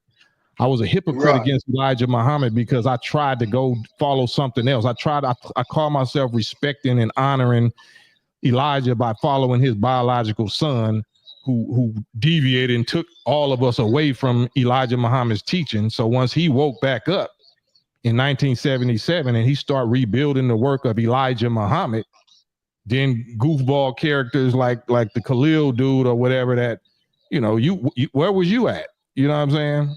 Elijah Muhammad put everything up. He the one caused the greatest demonstration of unity and brotherhood and an army of God standing up in the history of America since we've been here in 400 years, which was the Million Man March, 1995. That was Farrakhan. Yeah, He did more profound, greater works than Elijah did, and that's how you prove, if he's really a Christian. If we say that Elijah Muhammad is the real modern day Christ, then the believers in Christ, greater works shall ye do than what you seen me do. So if Elijah Muhammad did certain works, but then Farrakhan did greater works, Elijah Muhammad didn't ever go around the world and bring that many people together and all that. Even though that is Elijah doing it in Farrakhan. We got all of the receipts. Where was this goofy dude at with the FOI uniform? Right. What did y'all rebuild? What did y'all rebuild? Yeah, that's crazy, man. And I think he got them all shook too. Because if you came up, you was coming out with so much real information. I don't think they really know how to combat that. So that's when dudes start calling names, and you know what I mean. So I think you had them all shook. Hey man, I mean they talking tough. The God business is life and death business, ain't it? That's even more than physical life and death. It's your soul. Yeah. Right? It lasts longer than your physical body. It's supposed to be so why would you be scared to run a demo or run a show and prove challenge regarding your God that all of us is supposed to be putting our whole body and soul behind? And you scared to run just a little challenge on YouTube? Right. And you got to That's call crazy, me a demon? man. Yeah, them brothers is crazy, man. That's crazy. Yeah, you know what I mean? But nice highlight, you brother Kim. I Lou, man, is here knowing me all kind of stuff, so I got to tend to him real quick. Yeah, all but day, I'm tuned in though, baby. I'm tuned in. Much love, X1. It's all right. All right, peace. Madon, you still there? Oh yeah, for sure. Risha Creole say Minister Khalil Shabazz Muhammad, Temple of Islam Detroit is what's written on his YouTube page. But who's the leader of that? Is he the leader of it? Is he the national representative of Elijah Muhammad all of a sudden? Like who is who's the living God that you actually follow? Who's the living chain of command that you're supposed to follow? That's why I asked him specifically, well, who's the Aaron? Because according to the Quran and the Bible, but especially the Quran, if you claiming to be a Muslim, it says, go ye both to Pharaoh. I have given you both an authority, not just Moses, Aaron. But when I brought that up, he was like, well, that's just a story. That just, it don't really mean Elijah Muhammad said Moses never really like, oh, okay. Oh, when you get specific on them niggas, they scatter. They get to, double talking and all kind of, he said that's just a story. Yeah, did he say Aaron never existed or something? I was like, damn. Well, I think he said Moses never existed. So when it's convenient, so just like Tazariak was saying, he was correct. Dude is using whatever scriptures and Quran and Elijah Muhammad's words where it's convenient for his own little spinoff thing that he trying to create. But, where was you at when the nation was being rebuilt? Where was you at when, the men's only classes and you stopped the killing tours and everything that led up to the Million Man March and then the World Friendship Tours and everything that was going on after that and the dope busters and all, everything that Farrakhan brought back to prominence and brought back to respect and revived as no other black organization in history was ever revived after the COINTELPRO or the FBI or the CIA destroyed them. The NOI was the only thing, and now you got a big FOI uniform on. You know what I'm saying? You got a big FOI uniform. Where's your FOI brotherhood? Show us your brotherhood. Show us your accomplishments. Yeah. And Maya Jabril said, Holy Quran says sedition is worse than slaughter. Yeah. What you about to say, Madon? Yeah, I was gonna say, man, the part that the highlight of it to me was one of the highlights was when which you always elaborate on all the time, but the Shabazz brother asked him when has God came, what man did God come to here in America where y'all Israelites, something to that effect. And the brother Tazariak couldn't give an answer for it, bro. It was like, that was a dagger in my book, man. It was like, who, you know what I'm saying? Yeah, it's called filibustering. It's called freestyling. Like if you don't have an answer, you just gotta be automatically programmed to just start running your mouth and just start saying something, right? It's not gonna make sense. It's not gonna be proof. It's just gonna be talk. It's gonna be jibber jabber talk to people to make people forget about, the dagger that you just hit them with, the truth dagger that they know that they can't answer.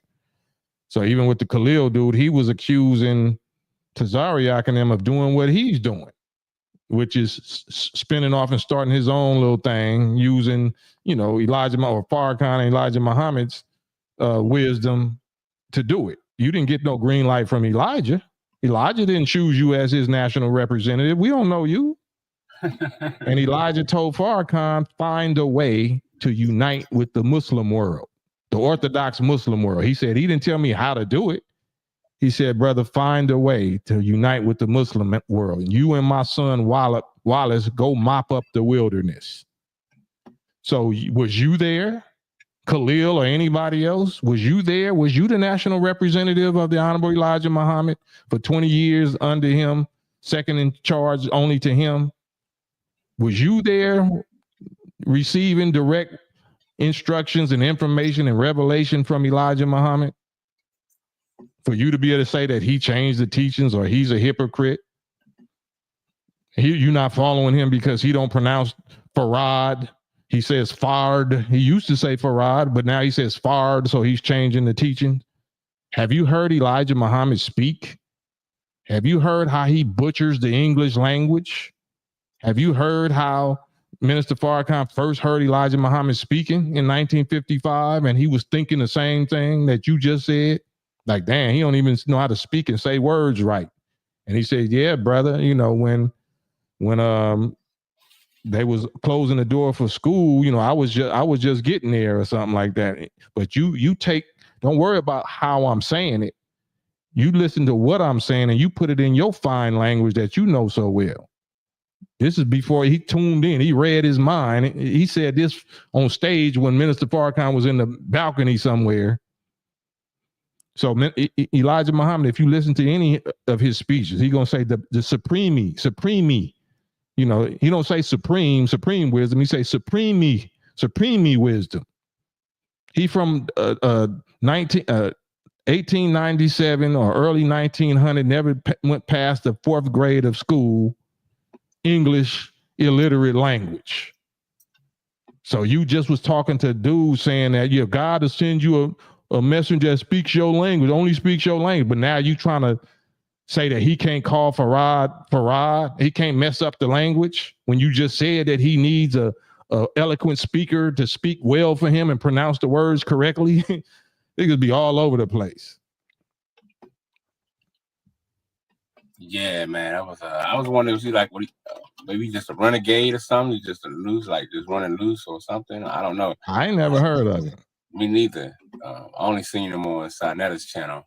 You know what I'm saying? But that's what they do. So Sinetta and Tazariak, they go looking for spinoff little weirdos that's false flag and calling themselves FOIs.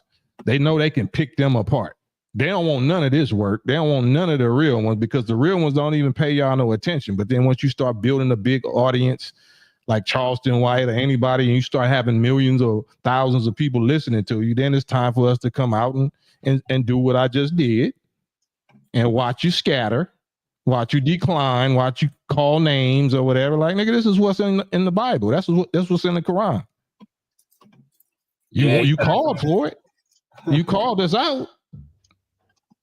Now we bullies, now we demons and shit. Like, damn, bro. Yeah, I thought he was an Israelite. You know, they talk about how, you know, he's supposed to have a warrior spirit. He looked like a little church Christian, little choir boy. He talking about brother gods ain't supposed to call for curses on brother gods. That's a damn lie. Matter of fact, it say judgment starts at the house of God, inside the house. You know what I'm saying? All those that saying that they with God, Lord, did not do this in your name, did not do that in your name. No, it talk about the inner court and the outer court of God's people, chosen people. The ones that decided to ride with Moses and Aaron, they got spared. The ones that wasn't with Moses and Aaron, they got crushed. You know what I'm saying? So same way that y'all feel good about slaying, talking about you want to see a dead body or whatever you said in his title. Another FOI falls. Nah, that wasn't no FOI. You ain't never caused no FOI to fall. You ran from the FOI. You declined the FOI God challenge phase. You ain't made no FOI fall. You fell because you won't accept the real manhood God challenge. Yeah, gods are supposed to call out other gods or false gods. That's what the whole Abraham smashing false gods was. That's what the whole Baal prophets, false God. You're supposed to smash false gods. It's like you said, if Allah is a false God, you're supposed to smash it, right? Why are you turning down God page? Why are you turning down God challenges like Elijah did in your own Bible? That's a coward. There's no other, you know, we enemies. It don't mean that we physically want to do something to each other, but theologically we're enemies. Curse your enemies. I curse mine. We enemies. Dude tried to say your brother said that dude ain't my brother. Oh, you laughing like you got a FOI. You know, any nigga can put on a costume. That's not no FOI. How you with Elijah and you saying Elijah is dead? How are you with Elijah and you said Elijah is dead? You're not my brother. You calling Farrakhan a hypocrite publicly? No, you the hypocrite. You not my brother. You ain't never hear me stutter. Like, no, I don't got to be upset and nothing like that. I'm not be yelling or nothing. No, you're not my brother. And they gonna go, you know, with the extra, you know what I'm saying, razzle dazzle emotional response, like, ooh, what, you know. Nah, you not my brother though. So it ain't, you know. Yeah, I saw how they try to make that that's your FOY brother. You don't agree, and use a I forgot what word they call you. But I guess you get treason.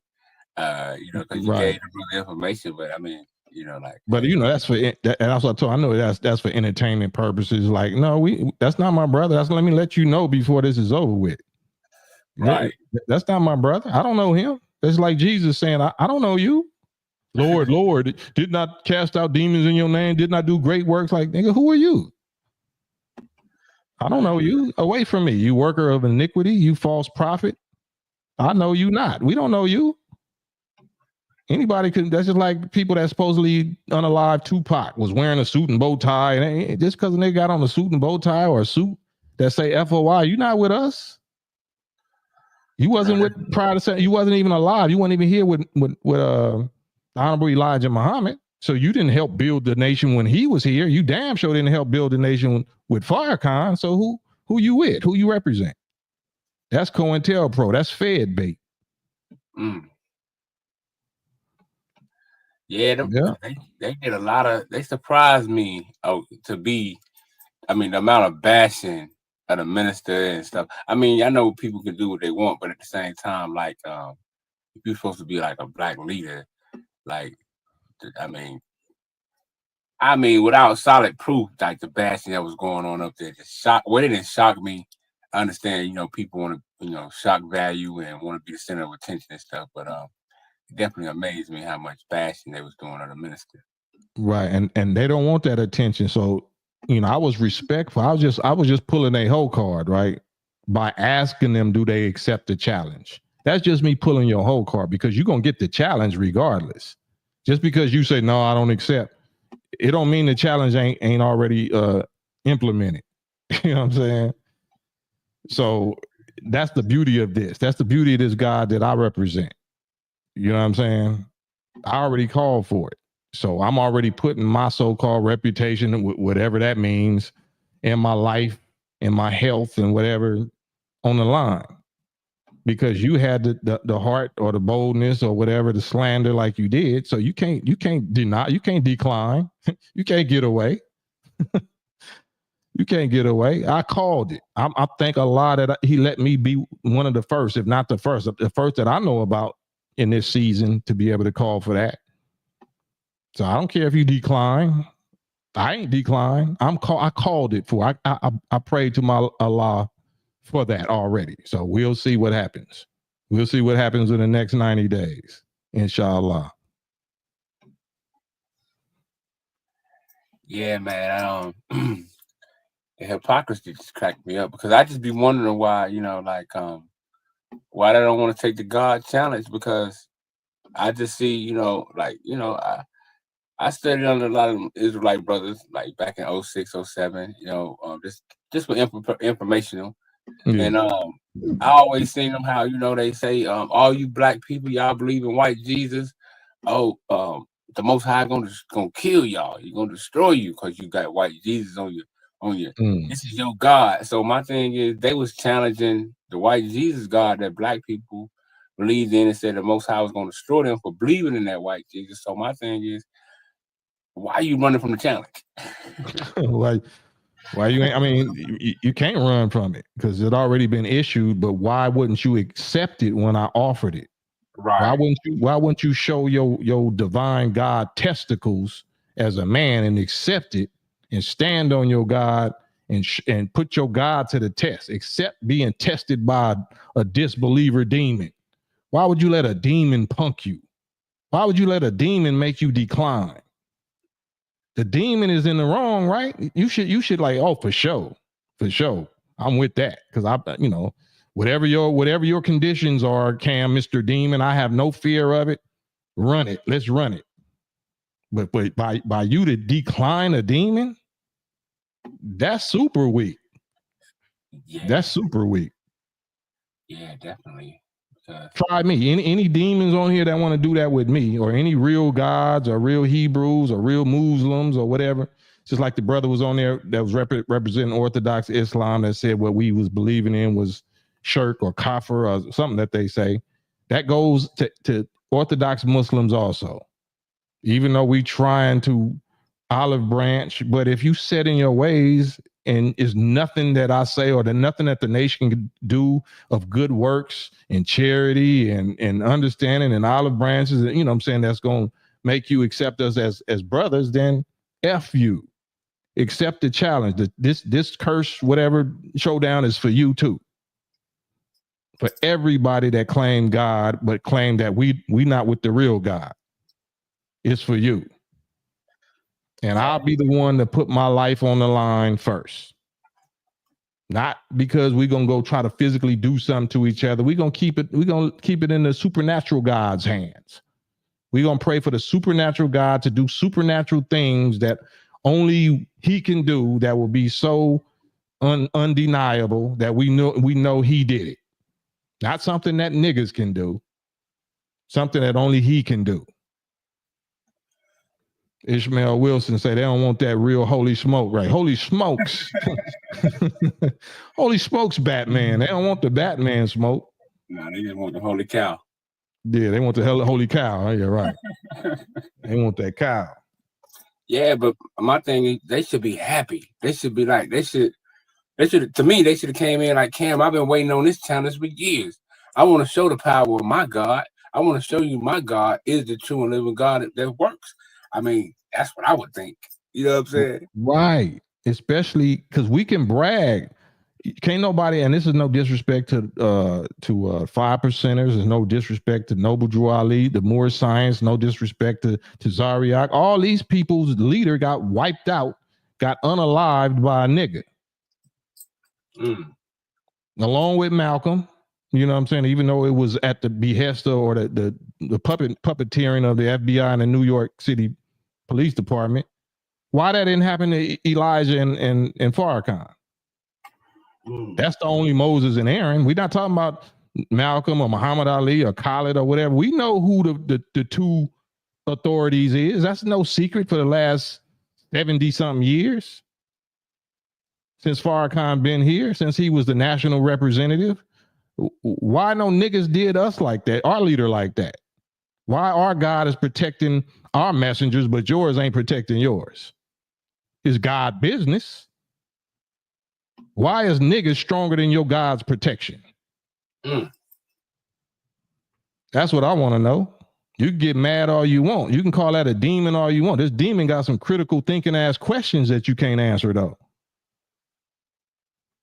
Yeah, because all through the Bible I read, the Most High was telling them, hey, even if it's your own kind, if they don't believe in me, and you're not even asking for like physical, like, like let's go out in the street or let's slide on each other. Even though they was doing that in the scriptures, like if they don't believe in this God, me, go out there and get rid of them, but delete them to the fullest. Anybody who, no matter who it is. So it's like you're not even asking for that type of, but you're just saying, hey, let's, you know what I'm saying? Right. Because we're supposed to be brothers. So since we're the same tribe, let's give each other the benefit of the doubt and not resort to taking whichever the one is the loser down to the river and unaliving them 450 of them. let's just leave that part out and just leave it strictly to the supernatural powers of our God, since we're really tribesmen. We're really brothers that shouldn't be praying curses on each other. Okay, well, let's just leave it at that. It don't have to be death. It could be a curse. Why are you getting scared? Why are you scared? Let's just figure out something that you can deal with, that you're not scared of. Oh, that's a demon. When you talking about cursing and you're not, the Bible is talking about that. Why are you scared? Yeah, because from my definition of the Bible, right, from the different ones I've read and studied, like the Bible, the Bible encyclopedia that I got, like it even talks about when Noah cursed Canaan, it was basically the definition said he wished bad luck. Mm-mm. You know what I'm saying? Yeah, so that probably was a new and living translation or something, NIV or something. But it's different translations that say the same thing. It means the same thing as what you're saying. Right. So basically, it's like, like if y'all the home of the truth, like that's what ISUPK say, they the home of the truth, and don't nobody else have the truth but them. So to me, the God you believe in should be on your side, like nationwide. Right. I mean, they know that, but they never heard somebody, hit them with this curveball, hit them with this overhand right. They ain't felt these type of blows before, right? Because they all, verbal gymnasts. I don't care about verbal gymnastics. I care about getting straight to the showing and proving. We already showed and proved the accomplishments of raising up an army and a nation, and the stuff that physically that everybody say, well, we did that and we did that. Okay, well, let's talk about the power of God then. You say your God is not a man, or he is a man, but he never been on earth. The Bible is full of verses saying that he's on earth. Shit. Man. So whatever he is, do he got the power over life and death? Do he got the power to curse? He's been cursing people all through the Bible. He's been giving Jesus the power to curse. He's been giving Moses a rod and a staff to bring down plagues and curses. Like, why are you scared? Where is your power to curse? Is your power to cuss? You just got power to cuss, but you ain't got power to curse. I got, well, anyway, I want to see the curse power. It's wartime. We're supposed to be seeing curse power to destroy, the destroyer power. And nobody wants that. Oh, we supposed to be brothers, man. Y'all supposed to be unity. Y'all killed Malcolm and y'all PDF files and all that. What, man, you supposed to super accept that curse challenge then. Get rid of us. Get us up out of here. But you couldn't even save your leader. How you going to get rid of us? You couldn't even save your leader from us, allegedly.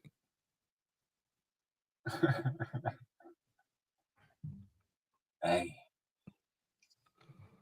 That's according to him. I never heard that. I never knew nothing about whoever their leader was allegedly supposed to be. I just found that out tonight, according to him. He said that a Muslim unalived their leader.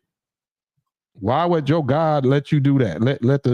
That don't even make no sense. If your God is so anti-Islam and he's the protector and omnipotent power, all powerful, why would your God let a Muslim take out your leader, your Moses? How did Moses die in real life? I mean, in the Bible, according to the story in the Bible, Moses didn't get took out by an Egyptian, did he? Nah, not at all. He just died of old age or something, right? No. 120 years old. Why your leader? Why your Moses didn't fulfill that and die of old age? Why did he get took out by the op, by the worst op that you arguing with right now? Yeah, that's something to think about right there. Yeah, so like, subscribe, man. It's 100 and some people in the chat and that's watching. It's Saturday Night Live, calling out all the black religious ops for a public showdown, a God challenge that they ain't nobody accepted yet.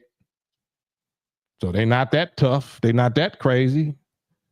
Yeah, we all do martial arts. We all got, history of laying stuff down, and what I'm saying, that don't make you tough. What make you tough is are you willing to put your life on this God you claiming you believe in? We all know how to get physical. Ain't nobody better than the FOI at getting hand-to-hand physical. But we don't want to do that. We want God to show and prove who he with and what he's gonna do. Since he's a man, he ain't never been on the earth and he on his throne, or he's dead. Elijah Muhammad is dead. I mean, I didn't get a chance to ask, well, who do you pray to? Is Master Fard Muhammad alive? Does the will really exist? You know, it's all kind of stuff that I want to ask if I can get both of them brothers on a one-on-one. So much I want to discuss. So much I want to ask. Asar. And what's up, brother Cam? What's good with you? Man, peace and blessings to you, brethren. What's your thoughts on this? Man, I just finished watching the debate while I was driving my truck. So I'm parked now. Man, to be honest with you, there's a couple things about Africa. One, which was the glory in ancient Kemet, was that you could be this, you could be that, you could be this, as long as you didn't go against the state of the Netcharu. When you pass away, you were able to put your original name and not your Egyptian name on your not your kera, but your tomb, or your where you passed away, and they would put all that on your papyrus, make sure you was buried properly. So I think the enmity between religious and spirituality is not an African thing. It's becoming an African thing because we're adapting to other people's cultures, and so it feels good. So even though I'm familiar, when you called out the same thing they did with the I think it was the Shia or the Sufi, they said, if I'm wrong, we wish this upon you, and if we're wrong, you wish that upon us, because he had the nerve to claim that he was the Rasul sallallahu alaihi wasallam before the Prophet Muhammad had died. And when they did this, he ends up dying of the curse that they put upon him, as I'm sure you know, which is why he was ready to get it in, right? But when you go into the story of how that brother died, you see that they were poisoning his food and doing different stuff like that. So he ends up dying on the stool, vomiting and defecating on himself the same way they called it out, but they also had treachery in it. With us, it's different. Black people have to be able to stand and understand when the circumstances are different, what brought you to truth or what brings you to goodness. When he calls out the Nation of Islam for killing Abba Bibbins, my brother Tazariak and you, my brother Cam, they fail to mention that the Hebrew Israelites are responsible for the murder of Dr. Martin Luther King's mother at his church, at their church. And the little brother was in the newspaper about it. So when that happens, and his brother also dies hanging around Hebrew Israelites, from, it appears, strangulation, though they tried to say he drowned, though he was like a championship swimmer and had no water in his lungs. These are the types of things that put us on a gang level, right? And so when we start to get on the gang level, we forget what we're here to do and why we're doing it. This ain't no different than pack music. I'm smoking, mama. That's your cousin. You're not doing that. So because I love both of y'all, and I intend to see bigger for both of y'all, don't call him out like that. Call him out like what? Like the challenge? Your God cursed me and my God cursed. Don't call him out like that. No, I'm saying both of our gods, Call whoever upon it is, whoever the God is, because right. as a Muslim, that's what I'm instructed to do. That's the challenge I'm instructed to issue. It ain't about how you feel or he feel or nobody's feelings. This is a principle of my faith. Yeah, you are ordered to fight until they declare Islam.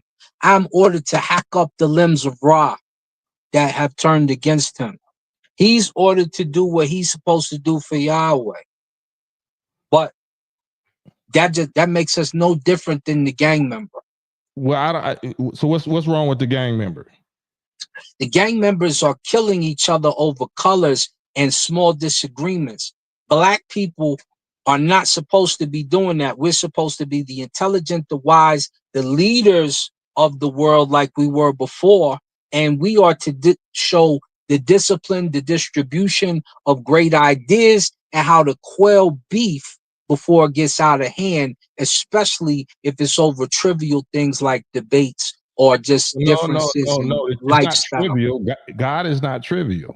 The No, knowledge God of is not self and the trivial. messenger. Listen to what I'm saying. Trivial is not slandering Elijah Muhammad, the Nation of Islam, the organization that has the greatest track record of redeeming and reforming the descendants of slaves in the history of the world. That's not trivial, bro. No, that's something to stand up for, and it's a legacy for sure. I'll take it back further than that, and we can go to Deuce Muhammad. Well, can I ask you before you go there? Are you Muslim, or what's your spirituality faith? I'm a former Salafi. I'm a Shamsu Asar now. I follow, like you would call us a Kemetic or something, but I'm a Shamsu Asar. But I'm a former Salafi.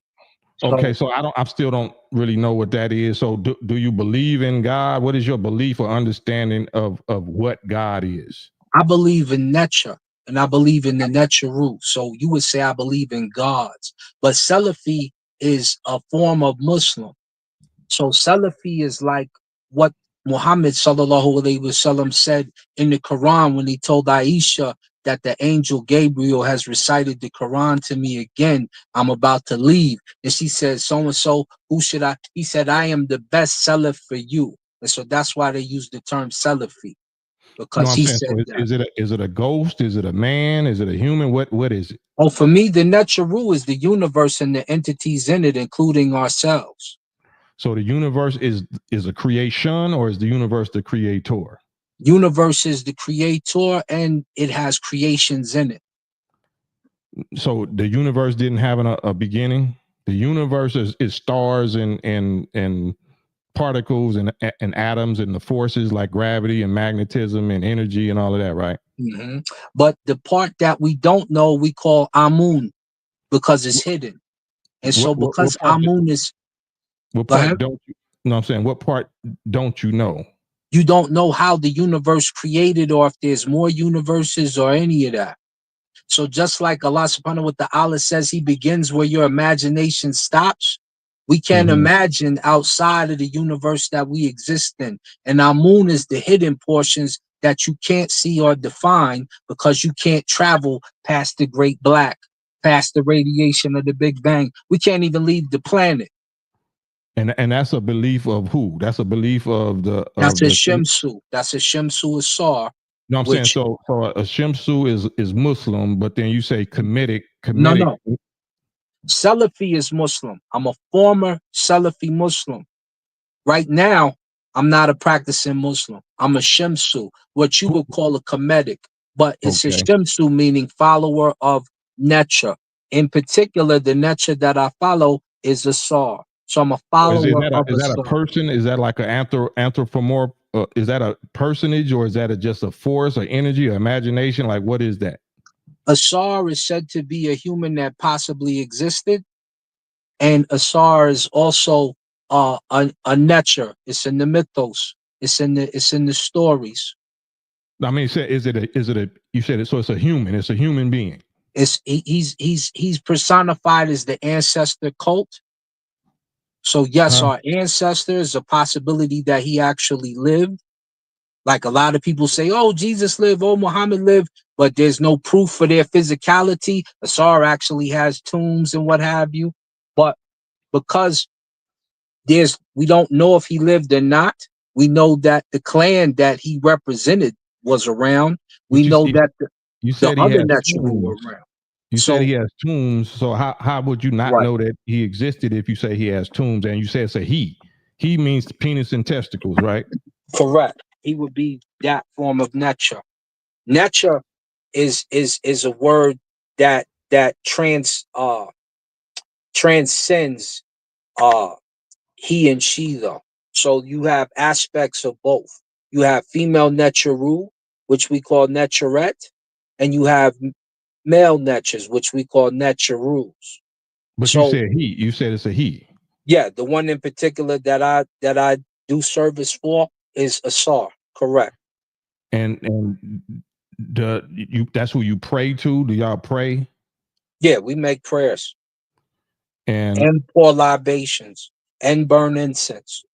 and that's to a physically dead ancestor, but you believe that his mind or intelligence or consciousness is the God that Transcends. Yeah, we believe like Amun Ra and the other forces of nature exist. We give veneration to his physical aspect as a human, but the Necharu aspect, which would be the celestial bodies of your universe and your universe itself, and what we don't know could be outside of the universe, which is the hidden, the Amun, we give veneration to all of that. Correct.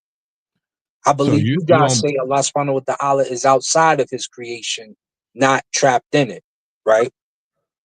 so you wouldn't believe in none of the stories that's in the Bible or the Quran. Not, I wouldn't say I don't believe in any of them, because like Hezekiah, we have a cylinder seal for Hezekiah. It has an ankh on it too, because he was in service to ancient Kemet. So yeah, we know some of them existed.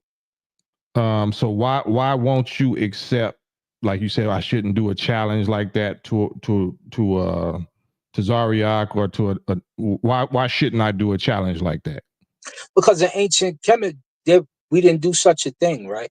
If there was an issue, this is not ancient. Well, this is 2025. Why shouldn't I do it today? 2025, we still those same black people. We still African minded. Why did Kemet get conquered? Why Kemet got conquered by white people? Because we ruled for so long. If the Persians jump you, white people jump you, and Asiatics jump you, that's a lot of jumping. And even with it losing power, God, it was still in power longer than any Johnny come lately devil weak recessive people conquer you if you the God. Well, if you rule throughout time and you teach other cultures, eventually other cultures will learn what you know. And so they start to do certain things that are godly. That's why I can open the Quran and I can open the Bible and find Kemetic literature there. So why do I need to follow ancient people that got conquered? That'll just get me conquered today, right? Well, you follow the Quran from Mamadou Pictor, right? I don't follow the Quran from Mamadou. I follow Master Fard Muhammad and Elijah Muhammad. He told you read the Quran, and Fard Muhammad was in jail. He told us read everything. Right. And apply it to your life, right? The parts that you can prove that should be applied to your life. Okay. So can we prove Jesus existed? We could prove the fulfillment of what's written about Jesus that exists today in Elijah and Farrakhan. But can we prove that he existed? Right. We can't prove what you believe existed. We can't prove none of that. That's why we call believers. You can't prove what you're talking about. Well, watch this. Jesus doesn't have a tomb. Asar has several tombs because his body was torn into pieces. But you can't prove that. You can't prove that that's who that really is. You wasn't there. I wasn't there. So you're a believer in that story. Just like I went to Egypt. I came back. I seen the tomb. I seen the names on the tomb. So I know I seen the tombs. They're there. Did you see the lifespan and the works of the people that's in those tombs? None of us lived that long ago. Okay, but we believe it though, right? That's what I just said. You're a believer. Right. And you believe because you never seen Jesus. Everybody knows that. Everybody knows we're believers. But now what are we accomplishing based on our belief? What has the Nation of Islam accomplished based on what we clearly say we're believers in? We don't say we know what happened. We don't say we know Yaqub, a big head scientist 6,000 years ago. This is what we believe. So based on what we believe, what have we accomplished versus based on what you or your organization has accomplished based on what you believe? Well, what we have stands in stone. So we know at that time, black people were on top of the world. So at that time, I'm talking about right here. Listen to what I'm saying. I want you to go on a history lesson. I'm talking about here. Descendants of slaves in America that was mentally destroyed for the last 4 centuries. Well, the first thing we're was not talking about Yeah. ancient committed because that already got conquered, right? the first thing was the bounce back, and so the bounce back starts with it. There's a person right before Garvey and Deuce Muhammad, but Deuce Muhammad's daddy is Egyptian and his mother is Sudani. So it came over here. After they did what they did, then we start to get to our Elijahs. We get to Malcolm X's father, who was running with Marcus Garvey. Once he starts to do you're what not he saying did, what they did. You're then not we saying get what to they did. Oh, they started the Black Star Line. They started the UNIA. They started No, I'm talking about, we know what Garvey they did, but right. Garvey wasn't But doing it in the name who was of inspiring Deuce? Who was inspiring Garvey? Deuce Muhammad was his main teacher and go-to. That's why he was writing in the UNIA. So it's important to know our figures, our history, or even if it's ancient or if it's not so ancient, but it's just 100 years ago, that we know who did what so that we can know the shoulders we stand upon. That's an Egyptian Sudani man coming over here, dropping game so black people could start to thrive. And he was running with what's his name from the Moors. But that's not how he ended out. He ended out with Garvey and them. So what we happened know to his organization? the UNIA eventually got hit by the FBI. So where is it at today? UNIA is still trying to pick itself up. So where's the NOI at today? NOI is doing some decent things in Chicago, but it's starting to splinter a bit. Well, no, it's not splintering. You can't control what somebody else claims, but we clearly know who the leader and who he said was his national representative. There's only two people. Farrakhan has always been a Listen good to what I'm saying first before you respond. Do you agree that Elijah Muhammad is the leader of the Nation of Islam? Not now. It'd be Farrakhan. So, but who made Farrakhan the national representative of the Honorable Elijah Muhammad and of the Nation of Islam? Who made him that? Elijah did that. Right. So if we got those two distinct characters who we all know was the two top authorities of the Nation of Islam, who can justifiably splinter off into something else and claim that that's the Nation of Islam? You got them doing it all the time. I said justifiably. You can do whatever you want to do. You can false flag. You can claim you from Crip or Blood. You can claim you all kind of stuff. I don't mean that you really from that. But if you just admitted that Elijah is the leader and Farrakhan is the second in command, he's second in command now, but he was third when Malcolm was around, and he wasn't even third. I said he's second in command now. At the time, he was third when Malcolm was around, and he wasn't even third. He was actually fifth at the time Malcolm came around. There were three other ministers who were in line before him. After Malcolm, who became the national representative of the Honorable Elijah Muhammad in the Nation of Islam? Warif Deen Muhammad, if I'm not mistaken. Oh my Lord, bruh! And please stop lying. Please stop lying. It was Minister Farrakhan, right? So Farrakhan came eventually. Listen to what I'm saying. Have you ever been in the nation? Have you ever been in the nation? You been in the nation? Yeah. What mosque was you in? We was over here, masjid, right over here in the Dahlia Center here in Colorado. No, I didn't say masjid. I said mosque, Nation of Islam. Yeah, I call it the masjid because I use the proper Arabic terms for mosque. No, sir. Well, we specific with our language. You was a FOI. You was a Fruit of Islam. No, I was over there with the Nation of Islam with Brother Tim, Brother Jeff. Knock it off, bro. Brother Tim, Brother Jeff. We're all down here at the Dahlia Center. Wesley Muhammad came through here. You were never in the Nation of Islam, and you was never FOI. Being over there with them, like, come on, bro. We was over there in the classes, taking the classes. I was a junior in training, but I didn't adhere to it. I wanted to get to the. So you was never doesn't matter. Okay, if that's what you want to say when you taking the classes and training, you FOI in training. So yeah, bro, that's the very definition. I don't want the title anyway.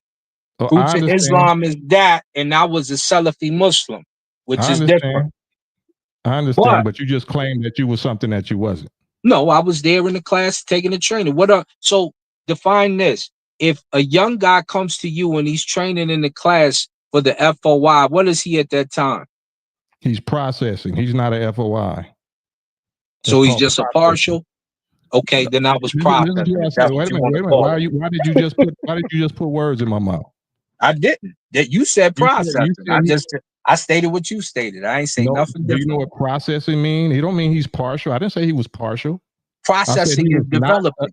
So he's a partial. Can I finish? You're not an FOI. Can I finish? You asked me No, I sure ain't. I'm a Shemsu. Go ahead. I'm a Shemsu. You right. So I'm telling you that you're not a FOI until you recite and receive your X, until you write your Savior's letter, till you go through certain protocols and memorize and recite certain actual facts in student enrollment. It's a process. And until you complete the process successfully, you are not a FOI. That's why you don't know that, because you never completed the process. Well, that's what I agreed with. I said then I was a partial, because that's what you are. You're training to become it. You're not even partial. If you're going through a process and it's not finished. Okay. So if you're going through a process and it's not finished, but you finish some of it, you're partially done, right? Absolutely not. Okay. So if you're taking the test and you finished half of it, what are you? Are you complete the test? No. Are you partially done with the test? That means you failed. Do you? That means you failed. It means that you're not done yet. You're on it. That means you failed and you have no right to speak on. Matter of fact, it means you dropped out. So if you dropped out of college, you don't get no credit for partially doing nothing. No, because you could transfer those credits to another college. No, you can't. Yes, you can. Do it. Yeah, you know you can. This is God's business. This ain't the white man's college. But even in God's business, you know when you take the steps that you're partial, because you're in between things. You're not partial. I don't. You're right. I sure ain't. And right. Don't claim you never were partial. Okay, we can say that too. But I know more Quran than most Muslims talking about Islam, and we know that the Rasul sallallahu alaihi wasallam. That means a lot of things, because the so-called full members, a whole lot, because the so-called full members. Give me some Islam in the Quran that I don't know. Some Islam in the Quran that you don't know? What happens to the face of Allah subhanahu wa ta'ala at the end of the world, after Yom Qiyamah? What happens to the face? You saying what's in the Quran? Are you talking about Hadith or Quran? We talking about the Quran. What happens after Yom? What happens to Allah subhanahu wa ta'ala's face is it disappears. Where does it say that at in the Quran? I'm asking you. That's part of the hadith. Everybody watching wants to know the verse that you said that it says that. That's part of the hadith and the traditions. No, stop. I'm gonna mute you. So you just lied. So wait a minute, you just lied. And I told you that's hadith. And you said, no, the Quran says this. And then when I just pressed you on it, you had to say, no, that's not in the Quran, it's in the hadith. Why did you lie like that? It's in the hadith. Yeah, why did you lie and say it was the Quran when I just told you it was hadith? No, we just was having a discussion and you hopped in so fast. I said, no, it's the hadith. So no, you was lying, because I specifically said that's not Quran, that's hadith. So tell me something about the Quran that I don't know. Did you know that about Islam? I said the Quran, not your traditions. We came to Quran. We talked about Islam. I said I know more Islam than most people who are full members of Fruits of Islam. Did you know that about Islam? Don't lie. Right now, you're talking to one right now. So did you know that? School me. You just lied about the hadith. So give me what the Quran. The hadith ain't no lie. The hadith say that. So you didn't know that about the hadith. Tell me about the Quran, brother. Tell me about the Quran. What's something you wanted to know about it? That you think you might know. You said you know more than the FOI, so give us something. Yeah, I do. Give us something. Well, I just gave you one thing. That was not the Quran. Where do you find the prayers at in the Quran? What? The prayers. What are you talking about, bro? Give us something we don't know. Muslims pray 5 to 13 times a day.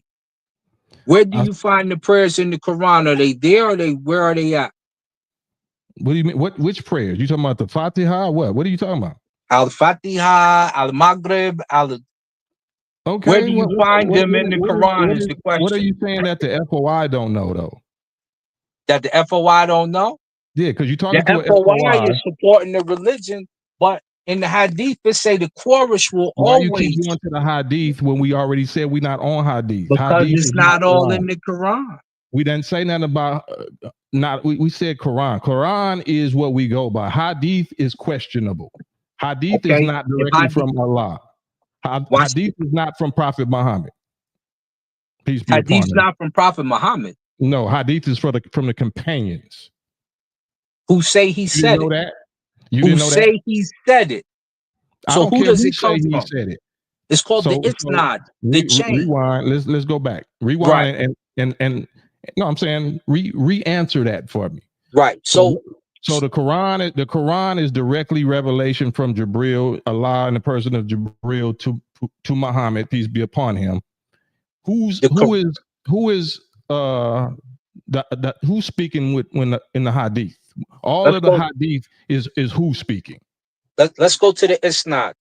The chain is answer the question. This is the question. You don't know the word. That's why you asked me to teach you. I'm teaching. Man, just speak English because we got 127 people here that don't speak Arabic. Just answer let's school them. Let's school them. It's not that difficult. This is not Arabic class. This is just answer my questions in English class. Right, but you got to listen so you can hear the answer. So the isnad is the chain of narrators. The chain of narrators starts with the Quran as Allah subhanahu with the Allah's word, not Muhammad's. The Quran is Allah's word. Second is give me a hadith that the Quran said. Second is Muhammad, right? That's the what? That's when things are sahih. That means that the five bro, of the you ain't answering nothing, bro. Listen, brother. That means that 5 of the companions heard the Prophet Muhammad say it. Companions. That's hearsay. Now, that's not Quran. The Sahaba, hold up. The Sahaba is the third. The Sahaba are the companions. You just said no. We have companions already. Brother, you're not listening. First is the Quran. Second is Muhammad. Third are the companions, the Sahaba. And fourth, who's fourth? Let me see if you know. You fruit of Islam. Yeah, we follow the Quran. We don't follow hearsay companions. We don't follow hearsay stories. You know, as far as we that go ain't with hearsay. That's stories, Islam. Huh? Even Farrakhan knows that. We all know hadith, but we don't take them as gospel. We don't take them as authentic. We take the Quran as authentic.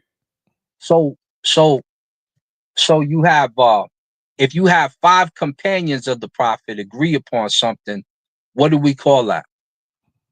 5 people that agree. If the hadith say 3 generations after me will no longer be of me, I don't care how many it is. So what makes it authentic? Because that's what they'll tell you, that when 5 companions of the Prophet agree, make something authentic. That's why we don't get into that. That's why we've been successful in the Nation of Islam by not going by no confusing hadiths. We go by the word of Allah, which is the Quran, right?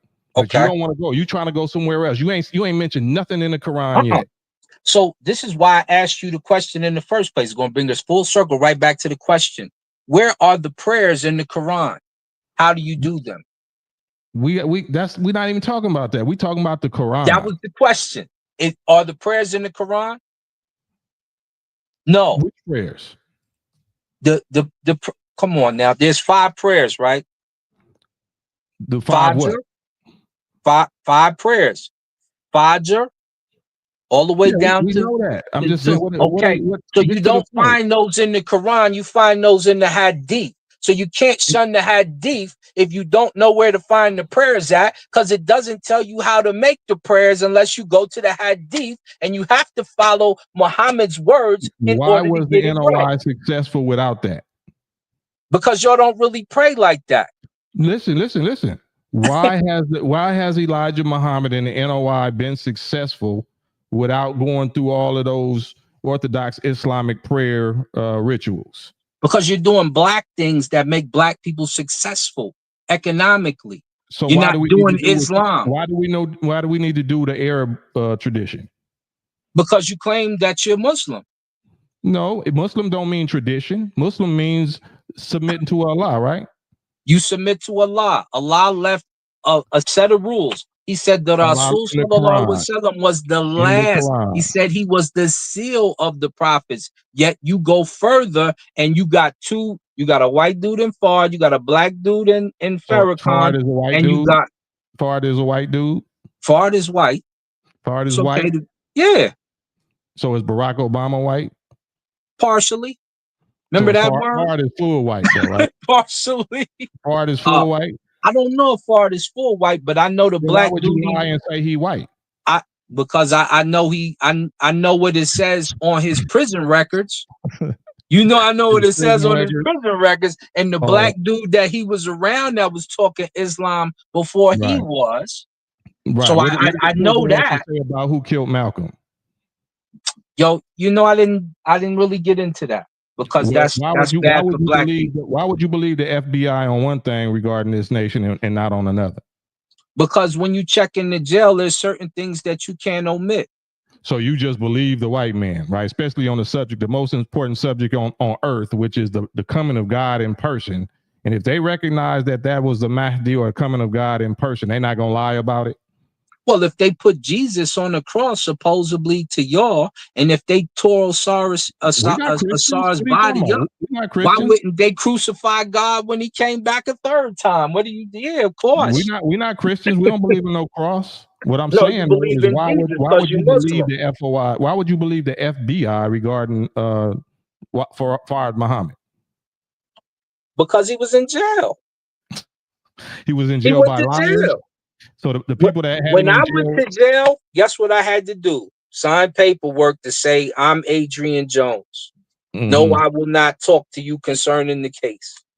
Mm-hmm. If you've been to jail, you've done the same thing. And when you do that and they fingerprint you, they find out who you are. Did your Asar God ever show up in America and deliver black people from the condition that we was in? A lot of them were on a boat. There's about 37 Asars on them slave boats. So what happened to them? And Deuce Muhammad, who's Sudani and Egyptian, helped kickstart most of your programs from the Islamic side, from the Moorish side to the why it didn't work for you? Go back to Egypt. Was why the didn't work for y'all? Why it didn't work for them? Huh? Why it didn't work for you and them? It only did, but the FBI ran through them just like they ran through y'all. It happened. We not ran through. The FBI didn't hit. Why are you talking to a FOI right now? And if we ran through, Cam, you know the FBI hit the Nation of Islam. Yeah, just like I know the FBI hit the Nation of Islam. And we bounced back. Why did we bounce back and y'all didn't? Because y'all stuck to the code. Y'all did what y'all do. Okay, what God gave us the fortitude to do that? Well, it's not so much that the God did it, it's that you guys got connected with the network because a lot of people snitched. That's not God. That's not God. Yeah. Why we gotta blame it on the network when we can blame it on, we can't give God the credit? You just said we shouldn't trust the FBI, but when snitches talk in the FBI, guess what happens to the organization? Well, cool. We'll keep you around and you infiltrate. But what happened? So we got a lot of infiltration going on. Okay, what happened? Why did the nation come back? Like you said, we stuck to the code. That means we had a code that was able to weed out FBIs, right? No, the FBI hit y'all. After they hit y'all, we don't know if. No, they kept you around. So when you bring FBI people, kept us around. So we FBI. They didn't keep the UNIA around. So we the feds. You got feds in the Nation of Islam. So you don't got Not feds all in of your y'all, organization? but it's not You don't all got of y'all feds in is your feds. organization? And You don't have no, feds in your no, organization? because it's regathering. So there are no feds in our organization. We're on the climb back.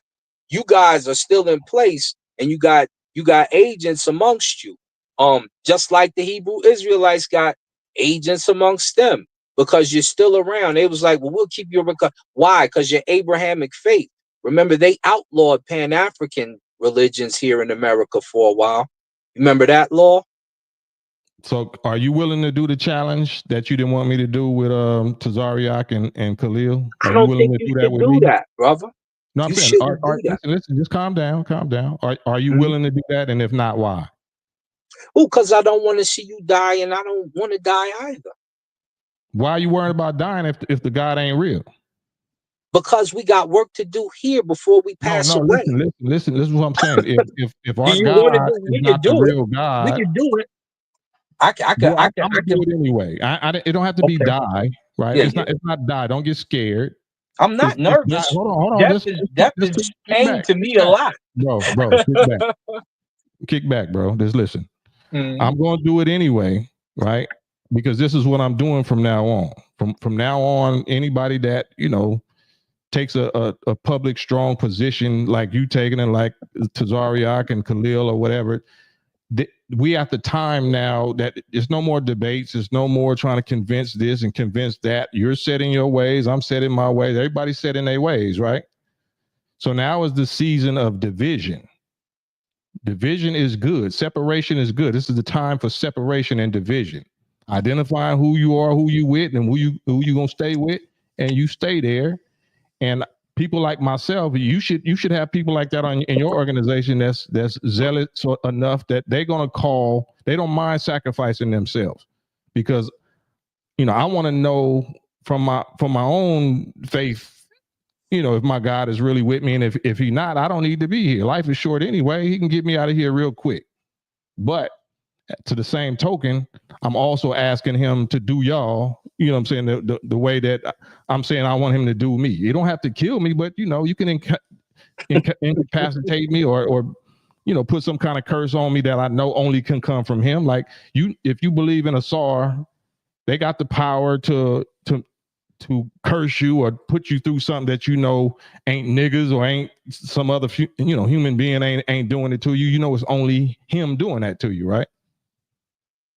No, so that could be outside forces that are why allowed. not be willing to do that? Because even if you're not I willing to mean, do we that, could do it. I'm still doing it. Yeah, I'm not nervous to do it. It's not that. Well, I'm just telling you, I'm doing it. I'm doing it with me and you. So, Okay. and I'm putting it out there, like, what I'm saying, because that's the only way really to show and prove when people is set in their ways of opposed to each other, spiritual, whatever. And it don't mean evil, enemy, like we enemies. It's just an experiment.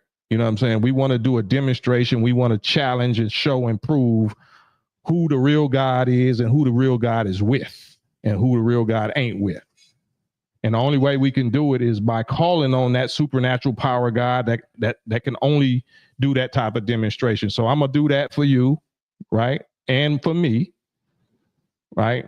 And I pray to, my God to make the distinction and show, because I'm doing this with anybody and everybody. So I want my God, I pray that my God shows which one of y'all's God was the one that did it to me if something happened to me. Now, if something happens with y'all, then it's only one of me that's calling this for this challenge. So it came from my God, right? No, I don't believe in your God per se, but if he do something to nature, you're gonna believe it, right? if nature allows harming to you, which I don't wish upon you, then it'll be what it is. I'm sure you pray this every night, as we have since we were children, concerning bad influences and bad things. So yeah, of course, I would have nature turn you around and wake you up and bring you back to your African mind and get you out of your Arab mind. I'm not African. I definitely would have nature wake you up and bring you back to your African mind. So So Africa, that's my wish, Africa is a and limited hopefully, geographical landmass, right? Africa is a limited geographical landmass. So do you think that are you American? We didn't exist before Africa? We exist due to the locality that we call Africa. Oh, really? And Africa, we know it had other names as well. Africa produced us, is what you're saying. How did you come into existence without that particular area, the sun, and some other things? Amen Ra shined on you, and whatever biological chemicals reacted where you were at, you started to develop into a human being. How do you think you got here? Africa did that? Africa did that? Africa played a part in it. Well, Africa is not what made us black. Africa didn't produce us. We produced Africa. Amen Ra made us black. Right? Dr. Kisara. The fact that you're dark skin shows you're first. Well, that don't have nothing to do with Africa. We produce that don't have nothing to do with Africa. That has to do with the black space, infinite, eternal black space. It didn't happen in America. Listen to what I'm saying. It didn't happen on Earth. We're not black because of nothing on Earth. We black because we brought ourselves into existence from the eternal, infinite black energy and black matter of space. Now you're talking about Amun and you're talking about Asar stuff. But you said Absolutely. Africa. You said Africa, though. That's where it happened at. That's not where. How did it happen on Africa when it wasn't no Earth yet? You didn't exist before the Earth except for in the energy form. Okay, prove that. Because everything in the universe started out hot, which is why you have the black background at the nighttime when the sun stops shining for you. Right. That's just belief. Now all you got to do is prove it. No, this is science. No, prove the science. No, it's not too difficult to do. Energy's measured in kelvins. Now, you don't have matter until the universe cools off. It's too hot for that. At 1 billion degrees is when they start to get the gluons, nuons, and different things that create matter. So before them, you don't have any. When they talk about dark stars exploding and being puffy and stuff like that, how? So there's no matter in infinite dark space, eternal infinite space that didn't contain no matter? Do an experiment and show us if you can get matter at before 1 billion degrees in temperature. All right, show me that they can't. We just talking now. They've already done it, and different things like the space collider show how we get matter. Okay, well let's go into it, because those same scientists claim that matter is always here. It's called dark matter and dark energy. That's before there was ever such thing as a Big Bang theory and all of that. Dark energy comes before the dark matter. If you know the theories, you will see that as well from someone who's took cosmology and cosmological classes. All right, we all in space now, but let's get back to the down to earth 2025 challenge that you don't want to accept, that I'm still going to issue. You accepted it. I know you issued it. I just told you shouldn't do it. It's not good to do. Why shouldn't I? You can't tell me what I shouldn't do, right? No, I didn't tell you not to do it. I said I don't think that you should. So that's a suggestion. I think I should. But I think I should, and you think I shouldn't. But I'm going to do it because I got free will, right? Exactly, and I'm going to appease you. So, like I said, I wish for nature to turn you back to your African mind. I hope that if you intend to do harm to me, that no, stop, brother. We're doing it now. No. So intend to do you harm. What do you mean? You talking about you don't want me to will or pray no harm upon you? Is that what you mean? Because I'm not physically going to do nothing to you. I don't physically want to do nothing. No, we wouldn't. And even if you was, we wouldn't get on here and snitch about it. I'm sure people you've been around got bodies. I'm sure people around me got bodies. We're not talking about that. We're just talking about what we want in our intentions for each other. You said I was going to harm you. That's why I had. No, I didn't say you was going to harm me at all. Nor if you did and I seen you shoot me, I wouldn't tell the cops you shot me. Yeah, come on, bro. You going somewhere else now? Come on, knock that off. No, man. I'm just telling you because that's the mind state that you putting on. That's fair. I'm just saying In No, sir. general, No, sir. No, sir. We don't no, entertain that. We don't no. entertain that. Everybody, watch. This is Everybody knows spiritual. This Cam is is not spiritual talking verbal. about offing This me, is and I'm not spiritual talking and about verbal, offering bro. him. I haven't sent any Decepticons to him. I haven't sent anything over his direction. No, I don't feel that way. We just talking about a spiritual matter. That's it. All right, go Right. So ahead.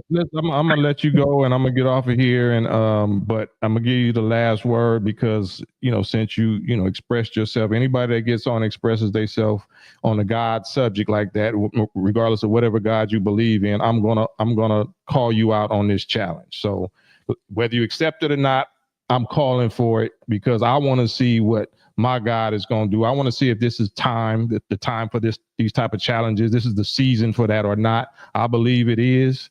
So I'm calling for it. And, it's not mean spirited. You know what I'm saying? I wish you would come back around to your Asiatic black man, Islam mind, like you want me to come around to my African mind. So since you won't, we're not and I won't, Asians. well, I said Asiatic, bro. The planet is called Asia. If you claim that you was a FOI, then you would know that. But I anyway, know exactly what them well, let me people just do. say that I'm gonna give you the last word. You got the last word. But this is why I issue these type of challenges because everybody gonna run and weasel their way out of it and say I don't do that, I don't do that, but I do. I do. So based on that, I want the public and yourself, you know what I'm saying, with respect to know that I called for that. I called for God to do a distinct demonstration in that way, in that area. If he don't do it, then okay, well, ain't no need for me to keep doing it because he ain't answering me. But if he do it, then we'll address what that means also. So within the next 30 days to 60 days to 90 days, you can monitor me because I'm calling for your Asor to do that to me. I'm calling for that. You don't got to call it. I'm going over your head. And I'm asking for my God to show and prove to you and to people that's going to watch this that might know who you are. And they'll say, such and such, man, whatever with bro. And, I'm not saying destroy you or nothing like that because I don't get that spirit from you. I just say, something that's going to, spank us a little bit. You with that? If you're not, cool. Well, you got the last word, bro. Absolutely. Well, I call for Netcha to bring you back to your African mind. I call for Netcha to guide you and motivate you in the better path because to me, this is smoke pack spirituality. And I call that we as Black people start to unify more than we divide and defy. Because right now, whether you're Allah, Hebrew, or Ifa, it's time for the connection in order to create perfection again. I know how ancient times. I know it's not too difficult to reach that again during these times. And so I would hope that Something happened to you. Yeah. Neil, you messed me up. Can you hear me? Can you hear me? Yeah, I hear you. Yeah. And I would hope that eventually we get out of these silly mindsets and we start to build powerfully as a nation. And that's what's the most important. Yeah, I hear you. And we already doing that in the nation. We already doing that in the nation, and this is the time for separation and division. So hold up. And as Netcha has always protected me in great manners, hopefully if you decide to protect me, Netcha, do not do him as dirty as you've done others concerning. Keep him around. The devil made him do it, and we want him to break up out of that. So absolutely. Well, I want to override that, Netter, and I want you to do me dirtier than you did others. if Netcher I want your Netter to do me dirtier than he ever did others. And remember, he called for that, not me. We want Netcher to hold him tightly and keep him in his hand so that nothing happens to Cam, because Cam, you've been special over the years. You've done some special things. So we would like to see you continue to do special things, and don't take certain things and be so trivial with them concerning this, regardless if it's W.D. Fard, Elijah Muhammad, Abba Bivens, etc., because we didn't get to meet those people.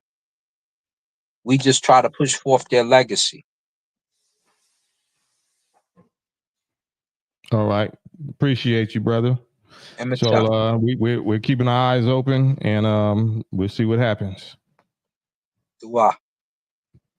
Salute.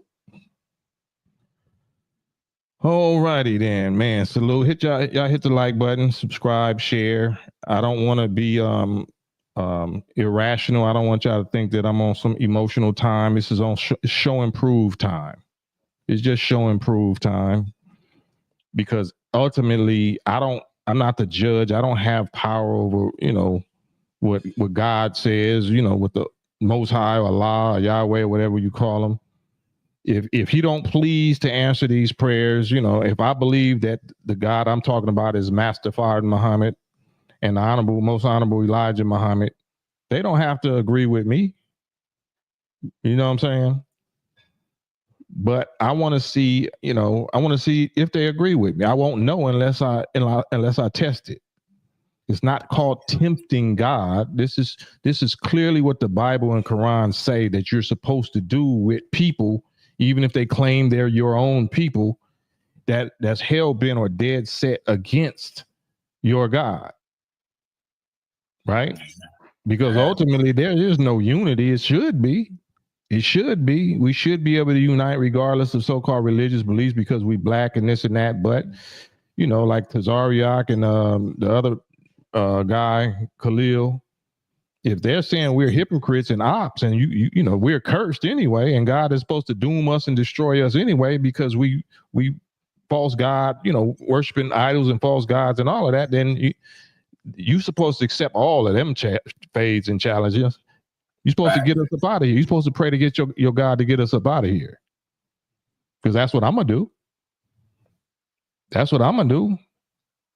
Because I believe it's that time. I believe it's that season. I believe grace for all of that is over with. I believe we've been abusing the grace of God and the grace of Allah, I should say, for the last 70 years. And now that 70 years is over with.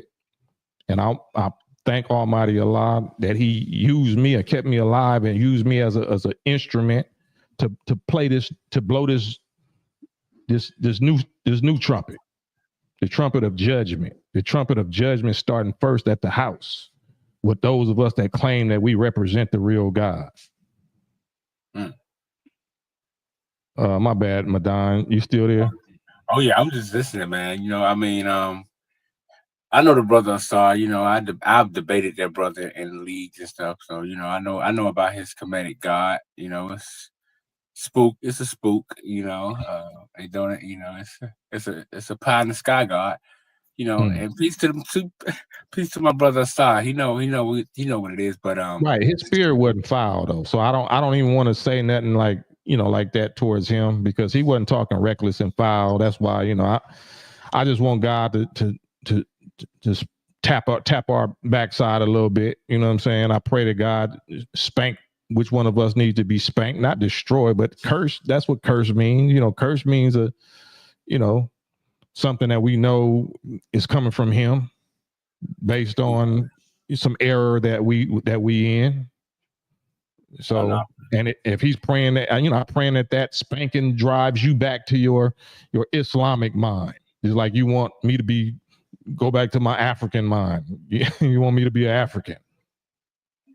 Yeah, because I was just going off what he said. He said you asked him about his Asar, and he said it was chopped into so many pieces and all this. I swear. Right, it's the ancestors, and it's a man, but it's not a man, and it's in another realm and another ether. Like all of that's in Spookville. That's in space. Right. we got a slave master and a people that's attacking us and poisoning us every day. Don't got nothing to do with space and pieces of a God and nothing like that. You know, our enemy is right here every day that we dealing with, and then there's people that want to make us look in space. That's going to get us bit even quicker by these same people. Man, I'm telling you, man. All out of space. Out of space, and anybody, like I said, this is what we're going to be doing, God willing, every day. I don't want to, I don't want to, but I do want to, because if this is the new season of calling for these challenges, I just want to see who accepts it. And if you accept it, are you sane? Are you know what I'm saying? Are you as faithful? Is your faith strong like mine? Were you doing it not under duress, but you happily accepting it? Because if you backpedaling and you act like, no, I don't know, I wouldn't wish that on my worst enemy. I do. I wish all of that on my worst enemy. If you say that I'm an enemy, or a Farrakhan is a hypocrite, or the nation ain't no real Muslims and all that stuff, this is what I want for you. You can be pleasant about it, and I can be pleasant about calling for the curse, calling for the, God to spank you. It don't mean that, I got to be all, cussing and yelling. We can be pleasant, respectful. You know what I'm saying? I'm still calling for my God to do what I'm calling for my God to do, and you could do the same. Yeah, because ancient Egypt didn't thrive that long. Not implementing. I'm saying why I want to emulate a conquered, some people that got conquered. That's like everybody be like the art of war, Sun Tzu. Japan got conquered, or China, or whoever that was. Like, why do I want to adopt some stuff that got conquered? Yeah, that's just gonna get me conquered, because the devil, the enemy today, is way wiser than the one back then in ancient Kemet. Yeah, and he over there digging them up, stealing all their goods and telling you their history, and won't allow you over there and dare you to try to get a job. And not one of them came over here and raised us up. Master Fard Muhammad did. He's the only one raised us up in the form of raising a black man named Elijah Muhammad to be our eternal leader.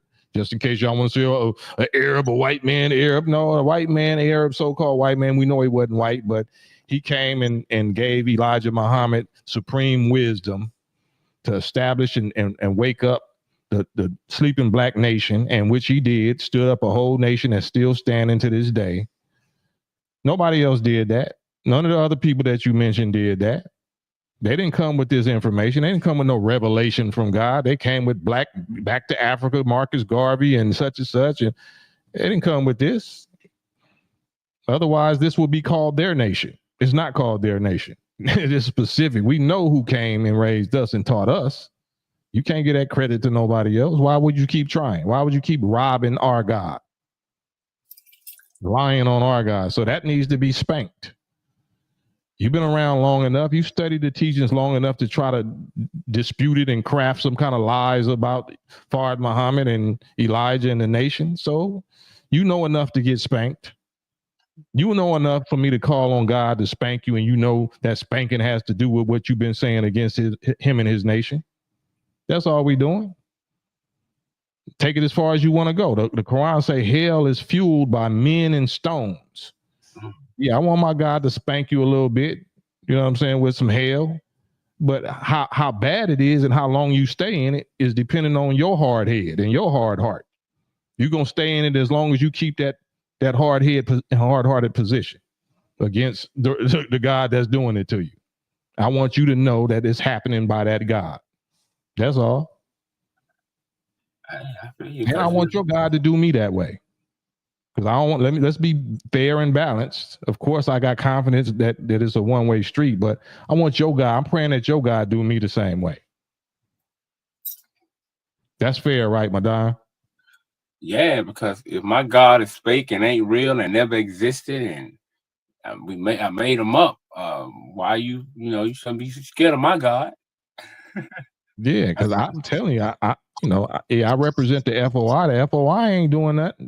We're not coming against you. If anything, they might put their mind together. I might inspire them to also pray and apply their will to this challenge also. That might happen. But ain't nobody coming and touch, doing nothing physically. They might just repeat what they heard, they brother Cam saying. That's all. Because if I hear some other brothers saying this after me, I'm going to go join on with those brothers and apply my will and my prayers along with their prayers for who they said this against, if it's a FOI or MGT. That's the season. 'Tis the season. That's the season we in right now. Yeah, because I mean I can agree with that, man, because over the last 20 years on the internet, it's been a lot of God talk, right? There've been so many different gods, whether we tapped into the Orishas, the Yoruba gods, whatever god it was, black people over the last 20 years, we didn't tap almost all of them. So to my thing is, hey, let's see which one is really real. I mean, and we got the examples in the Bible for those that claim to be Hebrew, claim to be Christian, claim to be Jewish, claim to be Muslim. The examples of calling for that type of challenge is there in the book. Why are you punking out? Why are you not being courageous and faithful enough and a warrior for your God or your Christ or your Allah or whatever to accept my challenge? I need that. Like they say in the streets, it's like a gang. It's like a gang. Why is it like a gang? It was tribes. The Bible is full of, God saying that this is my tribe. F all of the rest of the tribes. Matter of fact, go to war and slay them. That's gang banging.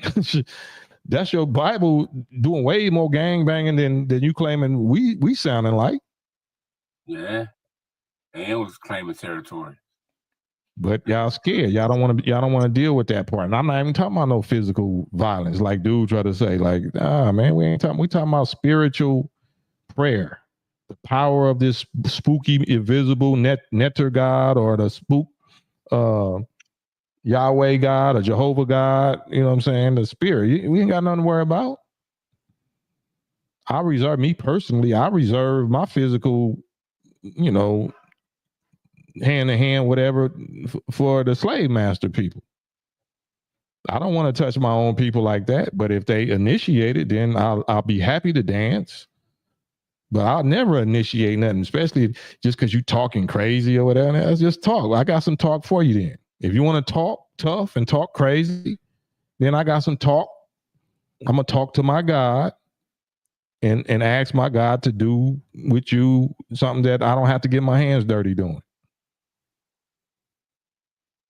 So, but yeah, man, I just wanted to get that off and start this Easter season off right.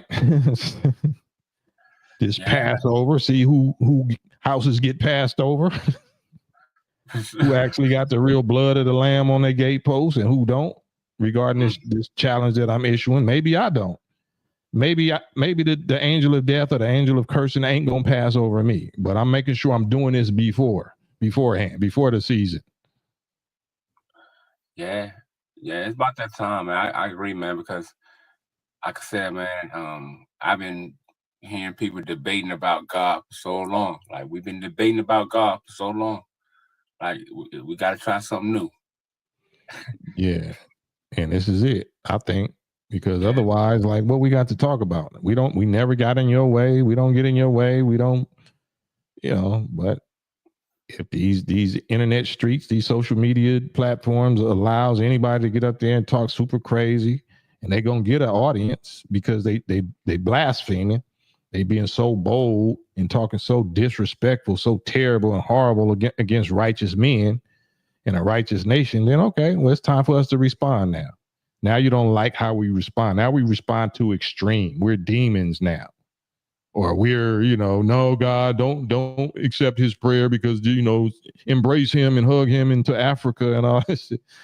Like, nah, man. Let's keep the same energy. Let's keep it what it's supposed to be. And with respect, because it ain't with love. I don't love my enemies. If you declare yourself my enemy and you say my God is a hypocrite or a PDF file or this and that, and my nation is unalivers and sinners and all that, I don't love you. You're not my brother. I don't care what your genetics are. You're not my brother.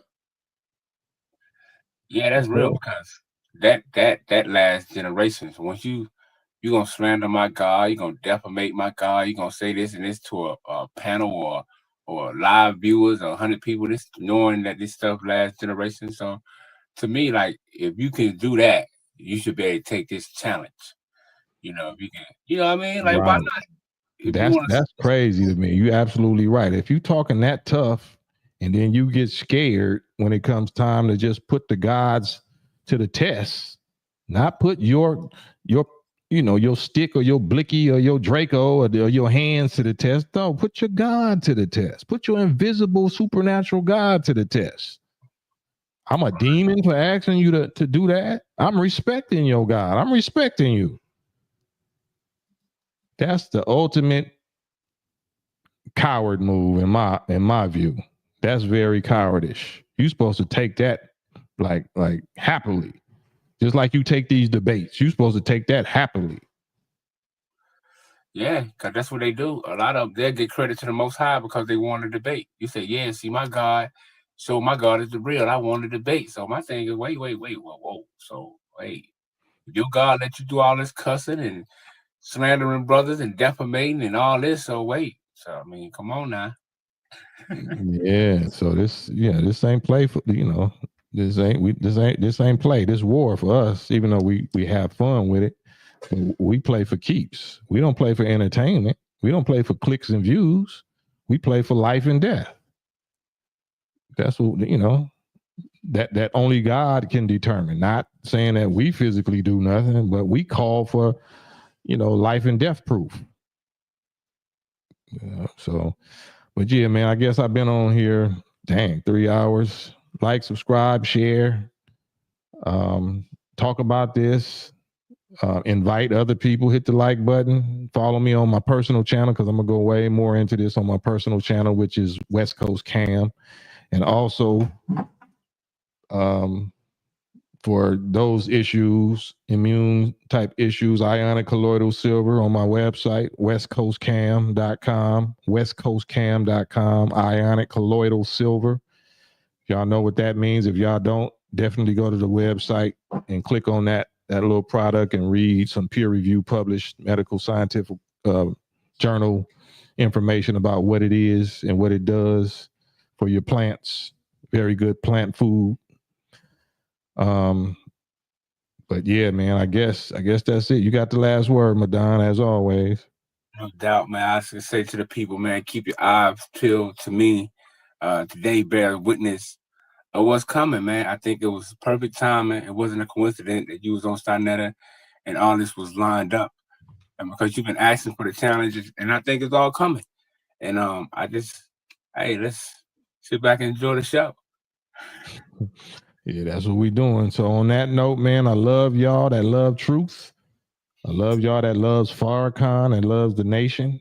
Even if you're not a member of the nation, if you got love and respect and you got kind words and positive words and don't have no evil, slanderous words against, the nation or the leaders of the nation or the God of the nation, then blessings and health and abundance to you and love and healing and righteous relationships. I pray all of that in the name of Farrakhan and praying to my God, Master Fard Muhammad and his Mahdi, our father, most honorable Elijah Muhammad. I pray that for you. You don't have to agree with everything that the Nation of Islam say or Farrakhan or whatever, but if you got enough respect for what you know Farrakhan has done and Honorable Elijah Muhammad has done and the God that raised them, that you will withhold any public slander and gossip and mess and evil suggestions and talk. I thank Allah for you. I pray for you and watch these prayers of the righteous actually bless you. So it ain't just a cursing. I don't want to just have no one-way street like it's curse time. It's also blessing time. I'm also praying for all of us that, that listen to me or whatever on a regular basis. You don't have to agree, but at least, you appreciate what I'm trying to share. I pray for your success. I pray for your healing. I go get do research or whatever and present it to you, you know what I'm saying? Because you might be suffering from this ailment or that ailment and you praying for a solution. And then here come Brother Cam, you know, try this, try that. I can't give no medical advice. I'm not a medical doctor, but here, you know, look into this and look into that. And that is that can very likely be the answer to what you've been praying for years or whatever. So not just that, I also pray for this supernatural power of God to improve your life, to open up your heart, you know what I'm saying? To improve your finances, you know, improve your relationships with your family members, your children, your spouse, your siblings. I pray for all of the best and all of the healing, all the grace to cover you and cover your family. So on that note, you know, speaking for myself and my bro on the YouTube streets, my correspondent on the ground, Madon Komet, love y'all, peace, blessings, and God willing till tomorrow, we out. Peace. Peace.